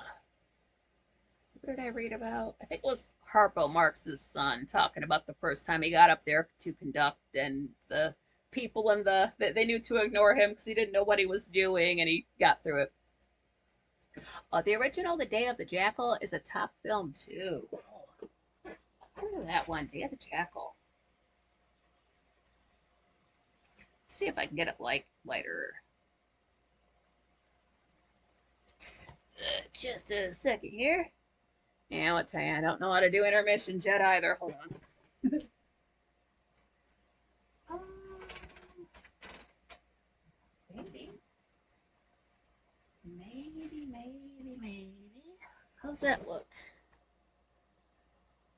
Hold on. Okay. Oh, this humidity is killer. Mm. Patrick, yeah, Betty had that right acid tongue. She's really good in the anniversary. Yeah, I've heard you and Betty Davis would Bette Davis just flap at the mouth. She didn't care. And then Joan Crawford was not like that. So there's Betty Davis, talking like a sailor, and just Joan didn't know how to react to that. And turn the page while playing. Yeah, because they're doing the conducting thing. And then just turn the page and just gotta. I want to learn how to mime it, is what I want to learn how to do. And then Jerry doesn't do this, but James Horner, he's conducting. And I don't know, like, if you're supposed to properly hush people, but he will like shush people. It like it's his children or something. And then conducting and it's like second cello, that was a D sharp in bar 15, not a D flat. And it's like, how do you hear that? I guess he would know. They wrote it, but I don't understand how they could just know that stuff. All right, and let me just it's a happier film that I saw. I I guess none of them, but this is this is. I don't think very many of you have seen this one just because of the main star. This was a film that came out in 1997, but it is black and white, called Running Time. It's a Bruce Campbell film. Bruce Campbell, if you don't know him, he's from Army of Darkness, The Evil Dead. I brought up Bird Notice before. He was on that. He's been in, he does cameos in the Sam Raimi Spider-Man films because they're buddies. He's, like, he was not sort of as well known, say, in the 80s and 90s, and then he's like a bigger star now. But he's that one that I said people either don't know him at all, or if they do know Bruce Campbell, they're huge fans. Chris says he either has perfect pitch or relative pitch. How many years of being around music, you tend to learn that. Yeah, just I think you have to be sort of like born a musical prodigy and maybe have perfect pitch. I don't know if Patrick's saying watched a lot of American films when I used to bunk off school. Cool. Yeah, I don't know if I'd want to learn perfect pitch because I'm OCD, so I would just be using it for everything. I don't think I would. That would just irritate my OCD. But yeah, running time. It starts out. It's black and white, and it's Bruce Campbell. He's getting out of jail or prison. And at first I thought, I'm like, okay, is this like black and white just for the uh, like memories and then stuff, and then we're gonna jump to present day and it's gonna be color. You know what's going on. But then the movie plays on and it stays in black and white. So I'm like, okay, I'm cool with black and white films. I mean, it's cheaper than color. I watch old movies a lot. That's fine. It's not gonna turn me off of it. Um, with Bruce Campbell, I kind of don't care if it's color or black and white. I just want him to wear less clothing, but I digress. He's getting out of jail or getting out of prison, and the very first thing he does is hook up with his buddy because they're going to plan a robbery. And he's like, no, no, no, it's perfect. I'm not going back. You know, F this. I've been working it out the last few years, and we're gonna got this plan. And he's got his buddy. And he's gonna get the guy to do the drive away, and he's got it all planned out. He knows his shit. He's so confident about it. And his buddy picks him up in his van, and he's got a girl for him. Like he just picked up a hooker, and so they go at it, and then you don't see her again. But he kind of looks at her like she's familiar to him, but then he's like, oh well, it's been however many years, I'm gonna get some. So they do their thing. Whatever. They don't show it. They don't show it. It's not like that kind of a film, but it's while the guy's driving around to go pick up the actual getaway driver guy. So, Bruce does this thing with the hooker. They pick up this really skeevy, junky guy, and Bruce is like, "What's wrong with him?" So, oh, nothing, man, nothing, man. He's okay. He just needs to get his fix. And Bruce is like, "I don't know, man. You said I could trust this guy. You promised me all this stuff. No, no, no. He's cool, man. I'm telling you, man. Just trust the guy." Just seems really shady, and this guy's just like, hey man, can we stop somewhere first? He's like, no, we can't stop anywhere first. Oh man, I just need to, like, this guy just wants to get high. We've been around junkies before. And Bruce is looking at this guy like, oh shit, wait, I had this plan, now this guy is just too not high to drive. What the hell? They pick up another guy who's like their safe cracker dude. Seems more on the level, like that he's a black dude. He's got a cool watch. Like Mary just seems like a regular guy. Just happens to be a safecracker and just happens to be friends with these people. He's not on drugs or anything. So it's like, all right, we're gonna drive to the place. We're gonna because this place drops off uh laundry for the jail or for the prison, and then they pick up their cash in these money or well these laundry sacks, but they're full of cash. So they're like, okay, we're gonna steal the bags that look like laundry that are full of cash, and we're gonna have hundreds of thousands of dollars. We go our separate ways. We live our lives. It's all good. That's the plan. So they pick everybody up. Let's synchronize watches. Junkie doesn't have a watch. So right there. Okay, wait, I gotta go past. Hold on, it's a digital watch. So they gotta wait for him to beep it around. So they're like, come on, man. Then what happens next? The truck gets a flat tire. Gotta fix that. It's just like every single thing that can go wrong starts going wrong. So you start feeling like, this is not gonna work. The characters are like, I don't think this is gonna work. So I'm thinking, hey man, just bail. But they don't. They go through with it. And they get into the place, they've got their guns. They don't intend to use them.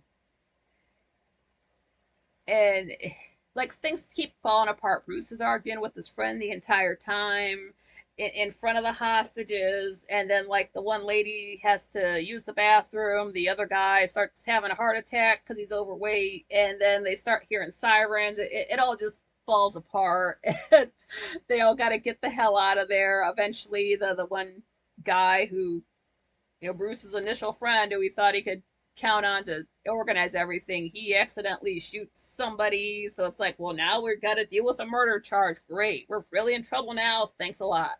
Having a great day. It gets so bad, and then so Bruce's idea is to hit him and his buddy. They get the cash. They go their separate ways. Their black guy gets killed somehow. Oh, that sucked. Like, damn, this guy had a wife. He had a family. What the hell? So Bruce finds that hooker that he had hooked up before, and it turns out it's a chick that he had banged back in high school. And she's like, "You don't remember me?" And then it's, "Oh no, you." It's like, "I thought you were." Uh, he remembered her, and he's like, "Well, wait, we broke up." And she's like, "Well, you don't remember why?" And I'm thinking, why? What could have happened? What happened with this slut back in the day to piss her off? What was it? I guess what it was that he had, like, back in high school, they had hooked up, and he banged her without a condom, and she didn't like that. And he's like, "Well, most girls wouldn't let me get that far, but I guess she did, and look where she turned up." And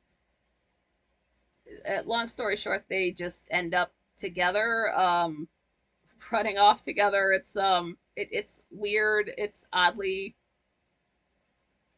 romantic in a messed up way. I don't know. It's hard to explain. It does have a very Bruce Campbell film vibe to it. It gave me My Name is Bruce vibes, and that's a film that didn't come out until, I want to say, 2006. But like in the way that I think Bruce was like coaching the actresses on how to act, um, if that makes sense. Not to say that they're bad actresses, maybe just bringing them up to his level.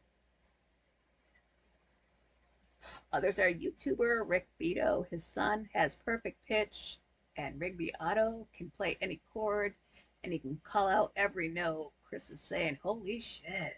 Whoa, that's intense. Like, that's not a G, that's G flat." I think you'd like Elaine Delon. It's a handsome French actor. Let me write that down.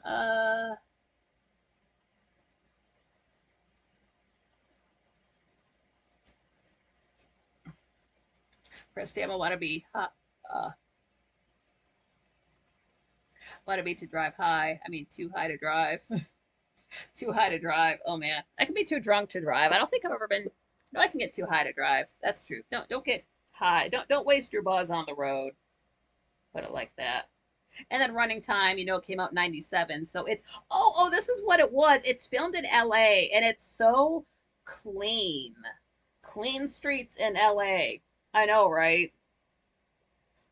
And I'm sure it's, like a disaster now, but I don't know what road they filmed this on, but I'm like, how is that LA, and how does it look so clean? Like there's, it just blew my mind. It's almost like it's before 1997 where they're filming the streets on it. I can't wrap my head around it. It would be like seeing like Cleveland clean. Cannot wrap my head around that.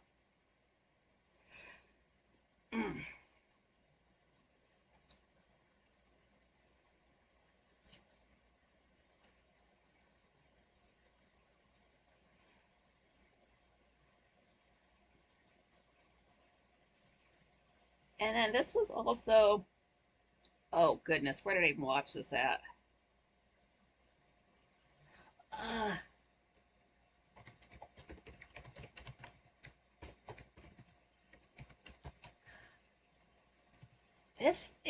Uh, this was a film from 2015. I might have watched this on Netflix. It's called Boulevard. It's a Robin Williams film, and since it came out in 2015, we know this was probably one of the last films he made because he had passed away the year prior. So having said that, he doesn't look like sickly in it. Maybe just a little bit thinner, but you wouldn't look at him and think, "Oh no, this man's on his way out." And I had no idea what this film was. I just played it. Didn't know what I was getting into at all. it's it's sort of a film where you kind of really don't know what's going on with his character until he says it like way towards the end of the film. Oh, Chris, yeah, was it really LA or Canada? I know a lot of films use Canada to film for because of being cheap. Yeah, for the tax break. I would, honestly, I would have to look at the like the actual film or like the credits online to make sure. But yeah, I know they do film in Canada for stuff or Mexico for the tax break. Yeah, not quite sure. Like I did get LA vibes. I mean, it could have been Canada, but it was like clean LA.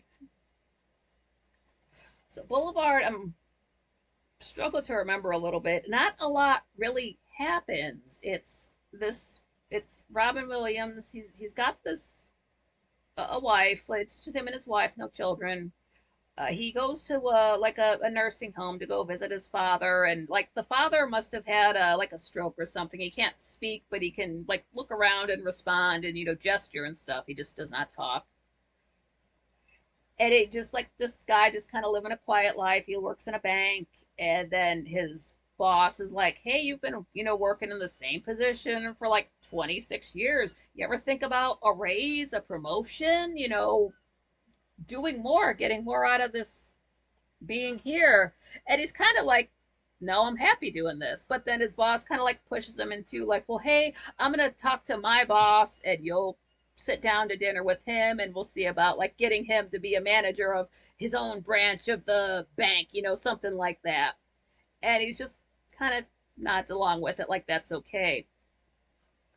But what happens is he goes out one night and he runs into some like 18-year-old guy who's just scrawny dude, junky looking guy, offers to give him a ride because he accidentally bumped into him with his car. Like, "Hey, I'm sorry, let me give you a ride somewhere. He didn't mean it."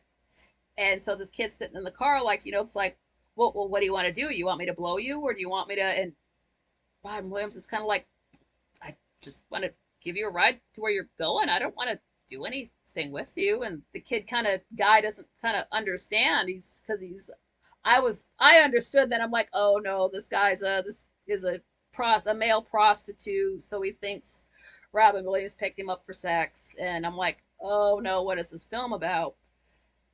So what happens is like they go to a hotel room and like they don't have sex. It's just that it's Robin Williams' character. He just wants to hang out with the guy and to just talk to him. Like, "So where are you from? Did you go to college?" He just wants to just hang out with him.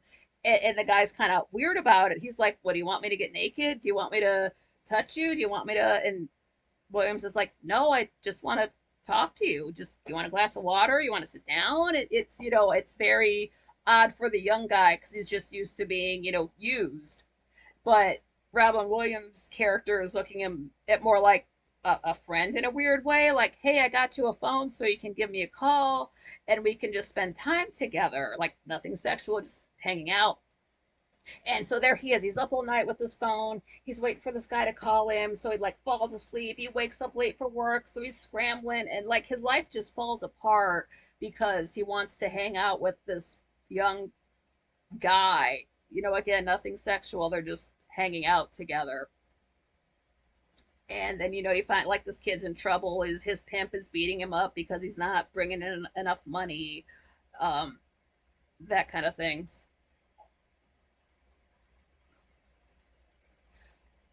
Oh yeah, I was thinking about that too, Chris. Like Tommy Boy was filmed in Canada, was supposed to be Sandusky. Yeah, I have heard that. Even from Chris Farley, he was filming Saturday Night Live, and then on the weekend they'd fly up to Canada, and then they'd have to be back in the States Monday so they can rehearse for the live show. So he was running around pretty ragged. Yeah,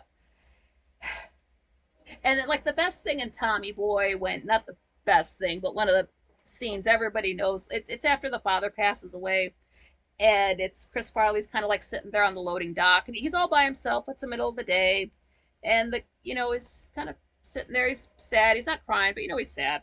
And just the way the camera kind of pulls away, and you can just see the whole shot, and just and the whole building there. Apparently, that area has all been redone. That no longer exists the way it did for the movie. But yeah, that was filmed in Canada. Bruges? In Bruges. Have you ever seen the film The Upside with Bryan Cranston? I haven't, but I've heard of it. And I know he's a good actor. I just haven't seen the show that he's on that everybody likes him for. I have not. I haven't seen either one of those, you guys. I'm sorry. I've heard of them, but I haven't seen them. So this film goes on, and he like screws things up. He's supposed to, like meet the boss's boss for dinner, and oh wait, he can't do that because he's got to go run out and meet the guy friend for some reason, and they make an excuse, and so he doesn't even make it to that dinner. He just goes straight home afterwards, and his wife's pissed off, but she doesn't jump on his shit too bad about it. She's just not happy about it. And he's like, well, something came up, and eventually she starts to get it. At one point there's just like a quiet moment, and she's like, who is he?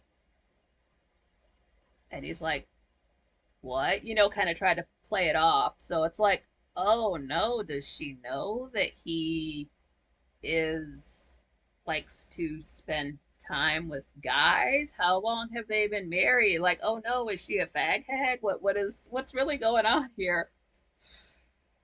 Uh so what it eventually just kind of bluntly comes out at the end. It's Robin Williams is sitting there with the dad who can't speak, and he's talking about like, yeah, I remember being like 12 years old, and I was at the beach, and that was the first time I realized I was gay, but I could never tell anybody about it, and it took all the way until I got to be I don't know how old he's supposed to be in the movie, like 50, and like this is the first time I've ever acted on any feelings I've ever had, and just kind of admits that. And then he was always bringing a soda for his father to drink. His father can't have pop, but he brings it to him anyway. So after he kind of admits all this stuff, he offers to give the dad a soda, and the dad just kind of turns his head away. Then Robin Williams is just, like, oh, okay. like, like, damn, that's harsh. Like, oh, I'm dying in a hospital. My son's gay. I don't want this soda anymore. It was kind of rough, but it just kind of, I don't even quite remember how it ended. I do apologize for that. It's not a bad movie. It's a quiet type of film. No chases, no explosions, things like that. But they do, like, him and the guy have a falling out, and then he does not see him anymore. Yeah, a little bit sad. And then you try not to think about, like, oh, this came out as one of the last films Robin Williams did. Don't try not to think about that at the end. It's worth checking out. Again, it's not a big thriller, just a quieter type of film. If you feel like Robin Williams, you'll like it. Another good Robin Williams film is The House of D that his daughter Zelda Williams is in. Oh, cool, with David Duchovny and Tia Leone. Cool, yeah. Are they still married? That's interesting. I think I have heard of that. House of D. I believe so. I just hear about so many movies and I don't see them, or someone will review a film. I did say before I will watch reviews about films I don't intend to see. But then sort of on the same gay subject, I guess. Here we go. This is an older film than the other ones. You may have seen it. This was from 1962. The Children's Hour. This is Audrey Hepburn and Shirley MacLaine film, black and white.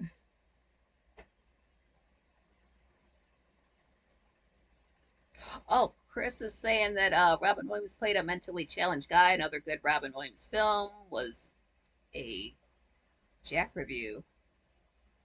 All right. Oh, hey, I bet you left Satan. How's it going? Yeah. I don't know what's up with the notifications, but that's okay. Just talking about movies a bit. Just want to make sure Frank's not going live. Okay, I got the notifications turned up, but it didn't make any noise. So this is just it's a couple of chicks just running a school, a girls' school. It's like a house that just converted into a school for these chicks or girls. And they kind of get into it, like the one girl's a bully, the other girl's a pushover, or this girl's kind of a clique. This one girl's a troublemaker, so they just try to separate her from her other little friend. Just being a brat, just being kids. Jack is a good movie. I saw that way back in the day, like early modern times, like late 90s is when I saw that. I like it though. That's the one where he's like ages in reverse, or it's something. It's a good film. It came out like 96 if I'm just gonna guess off the top of my head. But all it is, it's again, it's nothing. It's the '60s. They're not going to show anything sexual going on. They what could they imply even back then? Well, all it is this one kid is being a brat, so she gets separated from her friends. She's just got to go. Instead of sleeping in one room, she's got to sleep in this room with these other girls. They don't want to share a room with her because they know what she's like. But she's got to do it. So she's got an attitude about that, and she's a thief too. Just a bad kid.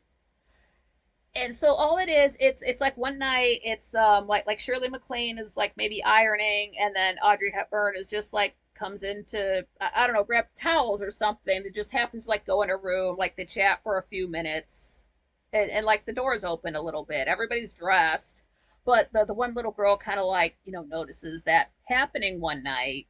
you know, Day ends, and then a few days go by, and she's crying to her grandmother, and she's like, well, I can tell you about things that go on there, and she's being really vague about stuff that she knows. And then finally, there's the grandmother, and she's got to whisper in her ear, because they're not going to say it, but she's like, whisper, whisper, whisper, and you see the grandmother's face.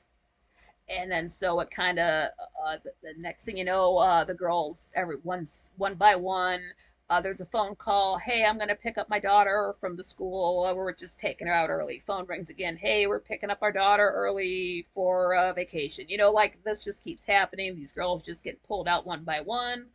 And so finally, these two ladies looking at each other like, what caused this to happen? Like, this is our livelihood. These girls just can't not go to school here anymore. What is this? And eventually they talk to the grandmother. It's like, well, how could you conduct yourselves in such a way? And they're like, what way? We're running a school. What did we do? And it's like, well, well, my daughter said, you two are doing unnatural things, and you're basically implying a lesbian relationship. The way they had to beat around the bush, but that's what they mean. And of course, they're appalled by it. It's Shirley MacLaine's character is single, but Audrey Hepburn's character is engaged to a doctor.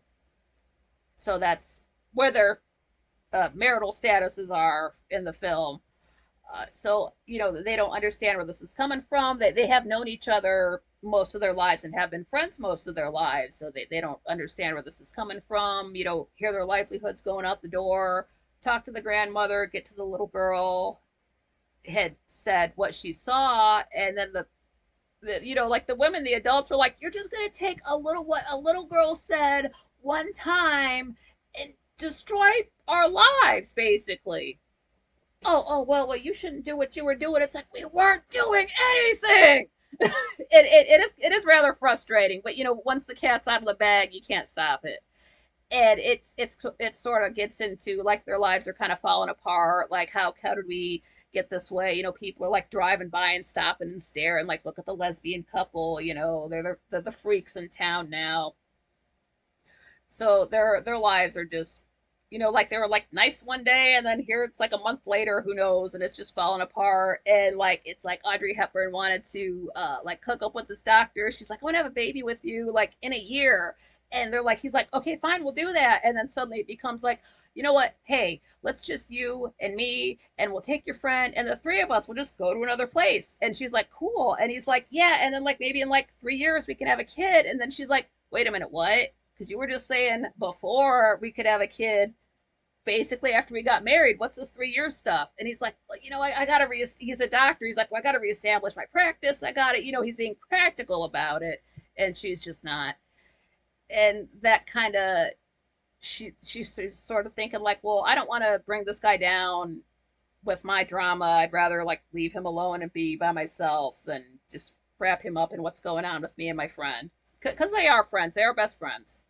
And then, it kind of gets to a quieter moment, and it's Shirley MacLaine. She's like, I love you. And Audrey's like, I love you too.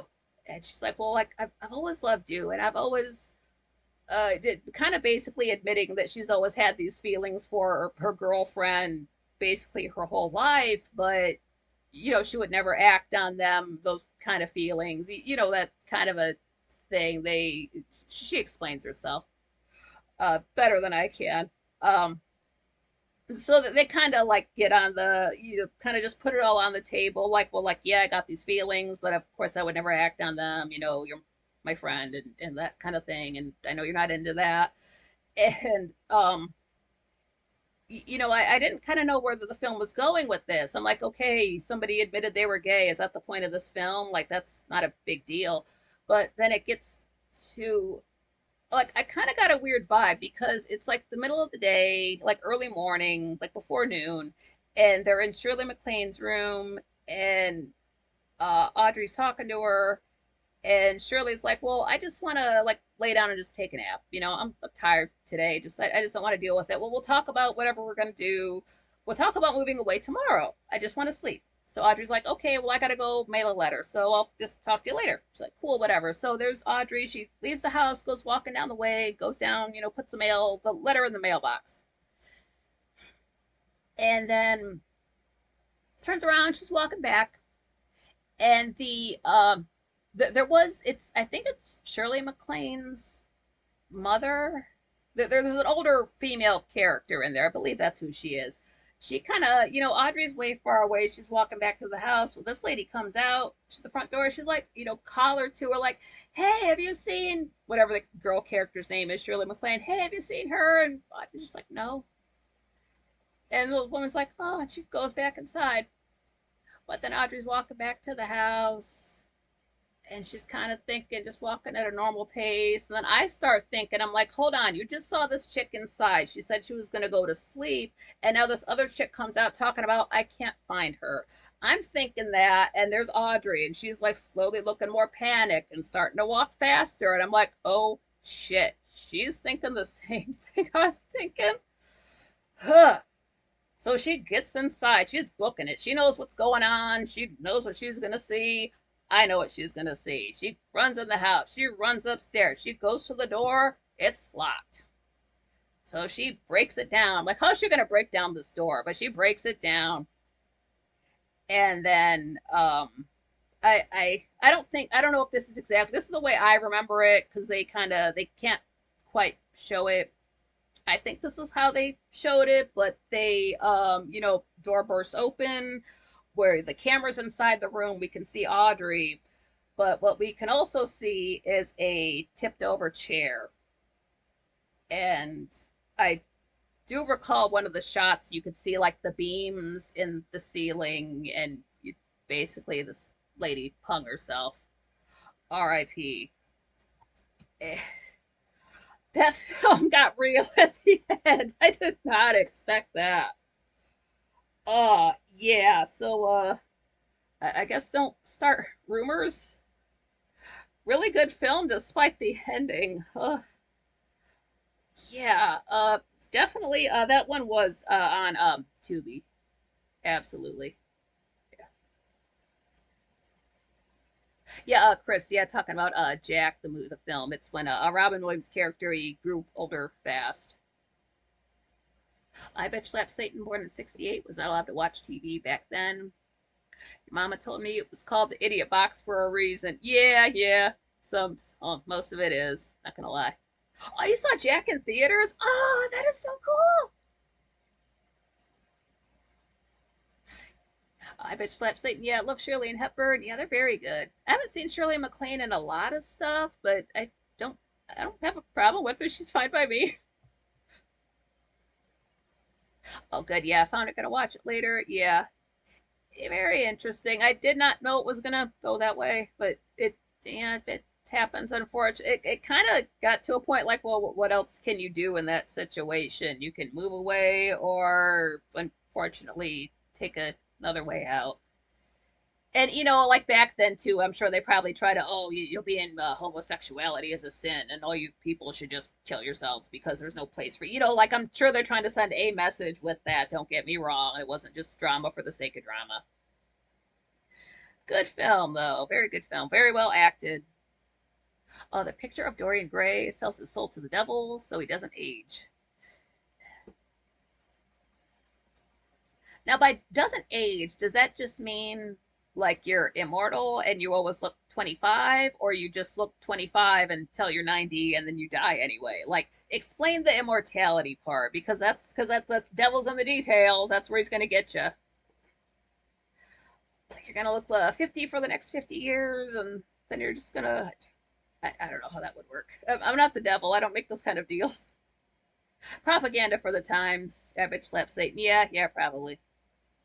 Yeah, that's understandable. Just like with the like how Frank was pointing out, all everybody's divorced on those kids shows from the 70s, or you watch Sesame Street, and it's single parent households. Oh, I bet you up Satan. Thank you. I watch you because you're intelligent. Thank you. Oh, keep that in mind.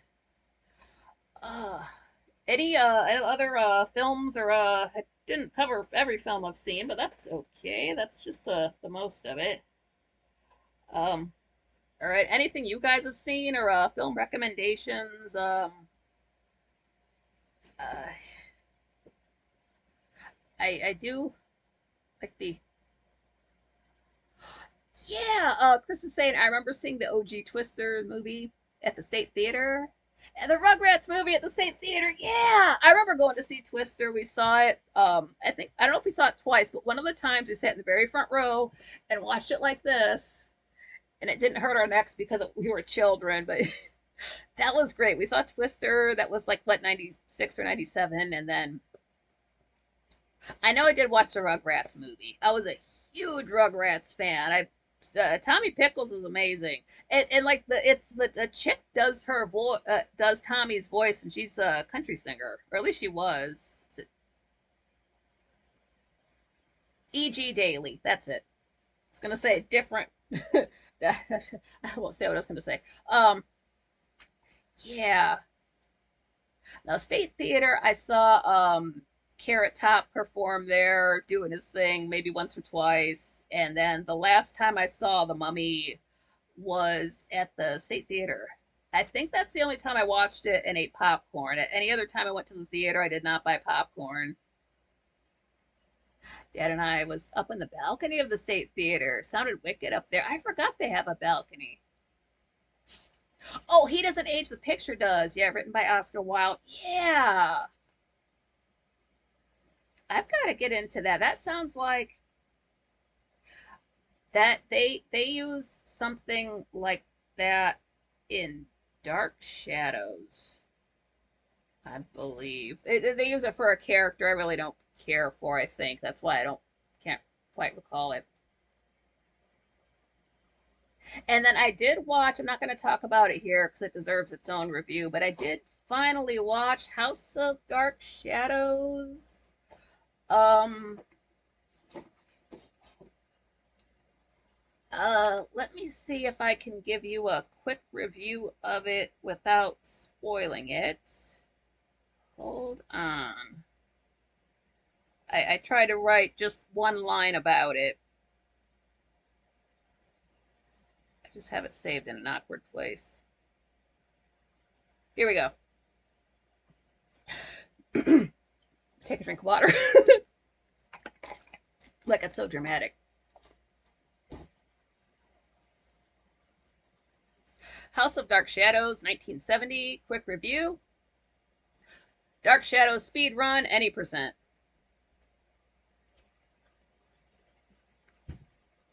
Stay tuned for the full review. I think I've got 4 pages about it. It's only an hour and a half. Chris, yeah, that's right. E.G. Daily, she was in Pee Wee Herman's movie. Yeah, she was also the prostitute in the Devil's Rejects movie by Rob Zombie. I watched that back in the day. It must have been like 20 years ago now. I did watch that. Yeah. Okay, I like that chick. I don't know what she's doing now, but she's cool by me. Yeah, Rugrats was great. Twister was good in theater. John, yeah. Oh, it was so cool. And summer movie. It was so hyped up. Everybody's there watching it. It was probably 4th of July weekend, somewhere around in there. Didn't know how important it would be for, quite frankly. So I'm glad I watched that as a child for the Jonas son of a bitch.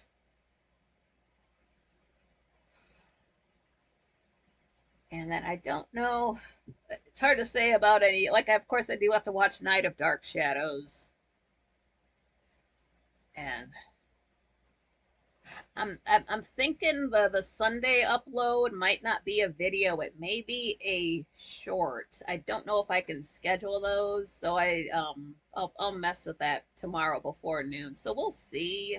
I just don't know how a YouTube is gonna take a video that's a minute long. So I'm not sure how that goes. I don't know. I'll find out when you find out. I'm a shorts virgin. Oh, I'd love to see that. Just like the original Star Wars Best in Theaters. I would love for them to re-release the OG trilogy. I would go see that. I if I could schedule it in, like I couldn't go see when they re-released the Lord of the Rings, but I would like to see the original Star Wars, like especially Empire. That's the best one. Well, let's just say that the first two especially. Just oh, that would be so much fun. I bitch slapped Satan this winter when we settled down, thinking I may have to order Dark Shadows to watch. Winter time, we have little work, more time by the fireplace with DVDs. Yeah, definitely. Yeah. I mean, it is free on Tubi, but if you don't want to have to deal with any commercials, I guess, yeah, they got the box set. It was Patrick, are you obsessed with gays and whores? I know some gay whores. I do listen to a lot of dance music, so that's gonna have a gaze around, and whores are just everywhere. I wouldn't say I would not be friends with somebody because they're a whore, but you can have whore friends because you can make fun of them and call them a whore, like whatever, slut, just go suck another dick. But that's okay. I can be friends with them. I wouldn't say I'm obsessed with them. You shouldn't generally sell your body for sex. Don't sell your soul. And I don't quite understand. I can understand guys being gay because guys are hot. I don't understand girls being gay. Why would you want to deal with that again? It's not my thing. There are some hot ladies out there, don't get me wrong, but I don't want to do anything.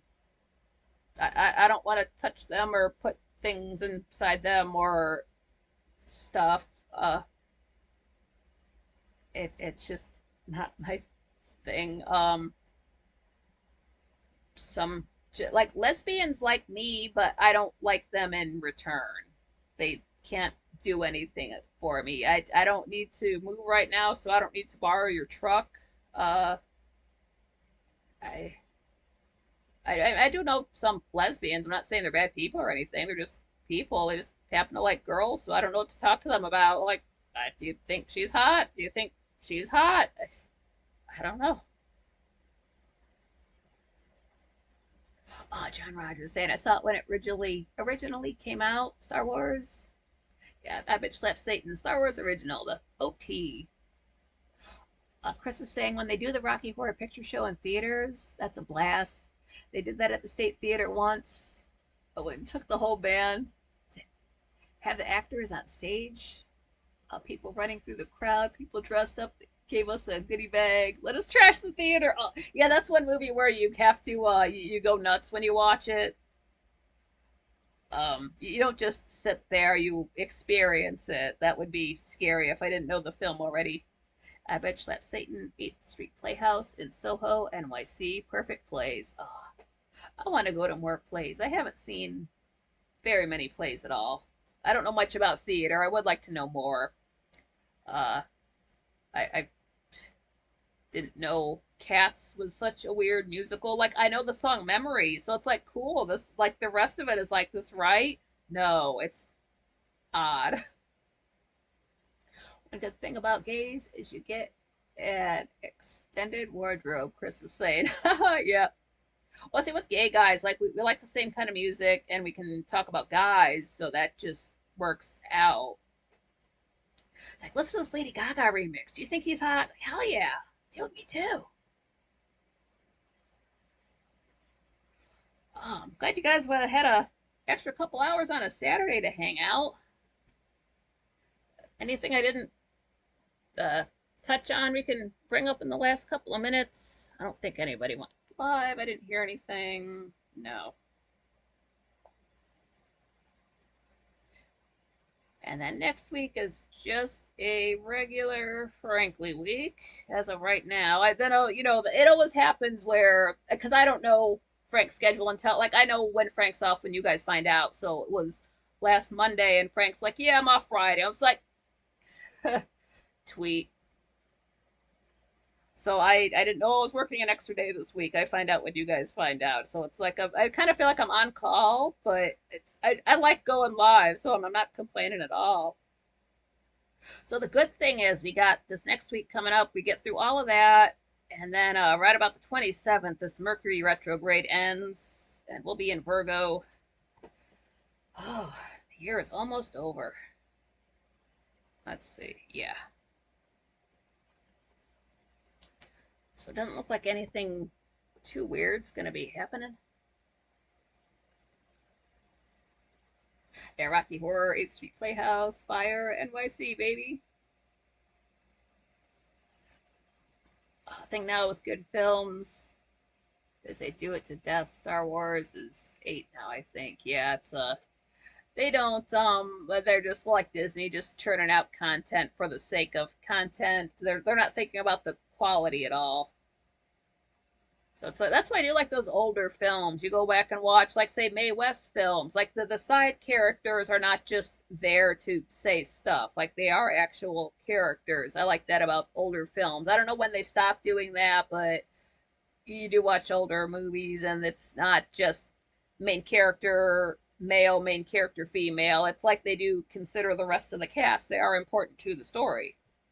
You ever watched Easter Parade? They've got some like the bartender guy. That guy's got some good lines.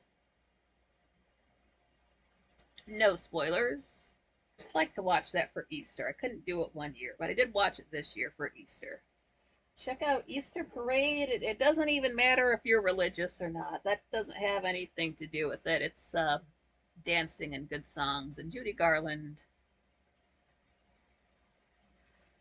Oh, it's great to see everybody. As crummy as I was feeling all day, just getting to go live, it just everything else is just banished away. It's like a clean slate. One Flew Over the Cuckoo's Nest with Jack Nicholson was it good with side characters. Yeah, that's got Christopher Lloyd in it. I want to see that movie. I like him. I like Christopher Lloyd as Doc Brown. I mean, I like him in anything, but there's actually a great oh goodness, what is that TV show he was on? There's a great line from it. I'm not gonna spoil it at all, but I'll have to share that sometime because it is on YouTube. But oh, he's so good. Can't get enough of that guy. It's a classic. Like One Flew Over the Cuckoo's Nest. It's I do need to get around to watching that. That's a movie everybody should have seen by now. Like The Shining. I gotta watch that too. Yeah, since didn't Shelley Duvall pass away not too long ago? Yeah, well, that's too bad.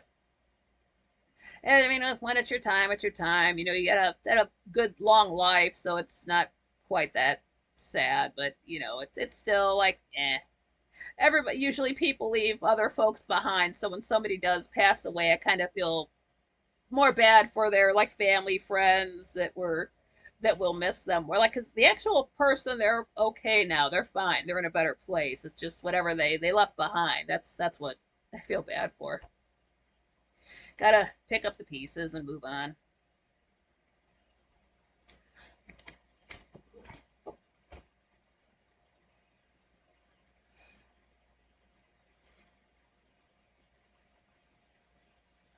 Trying to think if there's anything else. I think that's good. Kind of get in the middle of the shot for the in the video YouTube stuff. I hope I look lighter for you guys. I do look, I mean, it is just my computer. I just, oh, that's too bright. I can't do that. Yeah.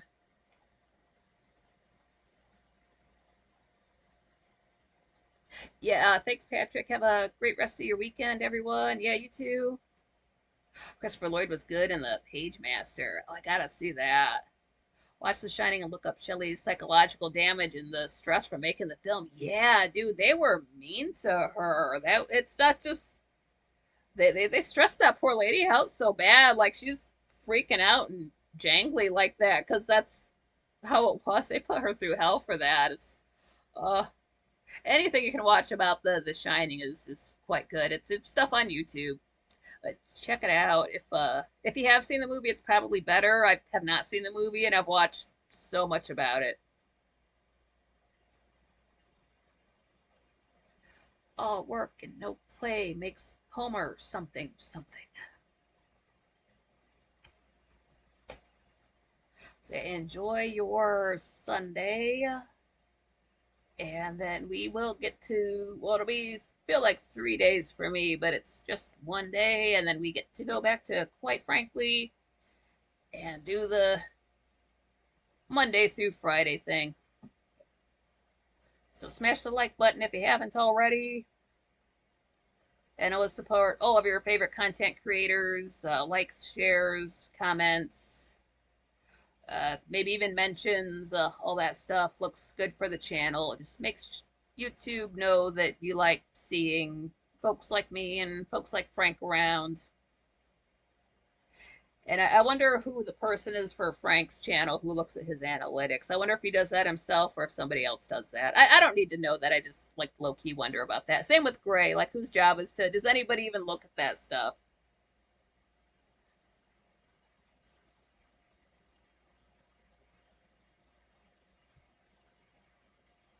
So yeah, check out Tubi for most of those movies. Also Dark Shadows, the complete series. And if you watch Apocalypto, put the subtitles on. Don't watch the first 55 minutes just guessing the story. You can. It's not that bad. It's worth going back to rewatch, so it's not terrible. And any of these movies, like I would watch them again. It's not a one and done thing. It's very rare for me to watch a movie and tell you it's terrible and not watch it. But those are pretty good in my book. And you guys are awesome, and it is all you guys. If it wasn't for you guys, there wouldn't be this channel. There wouldn't be, quite frankly. So you guys are the best. And just take it easy and have a good meal. You have a great night, great tomorrow, great sleep. And just till next time.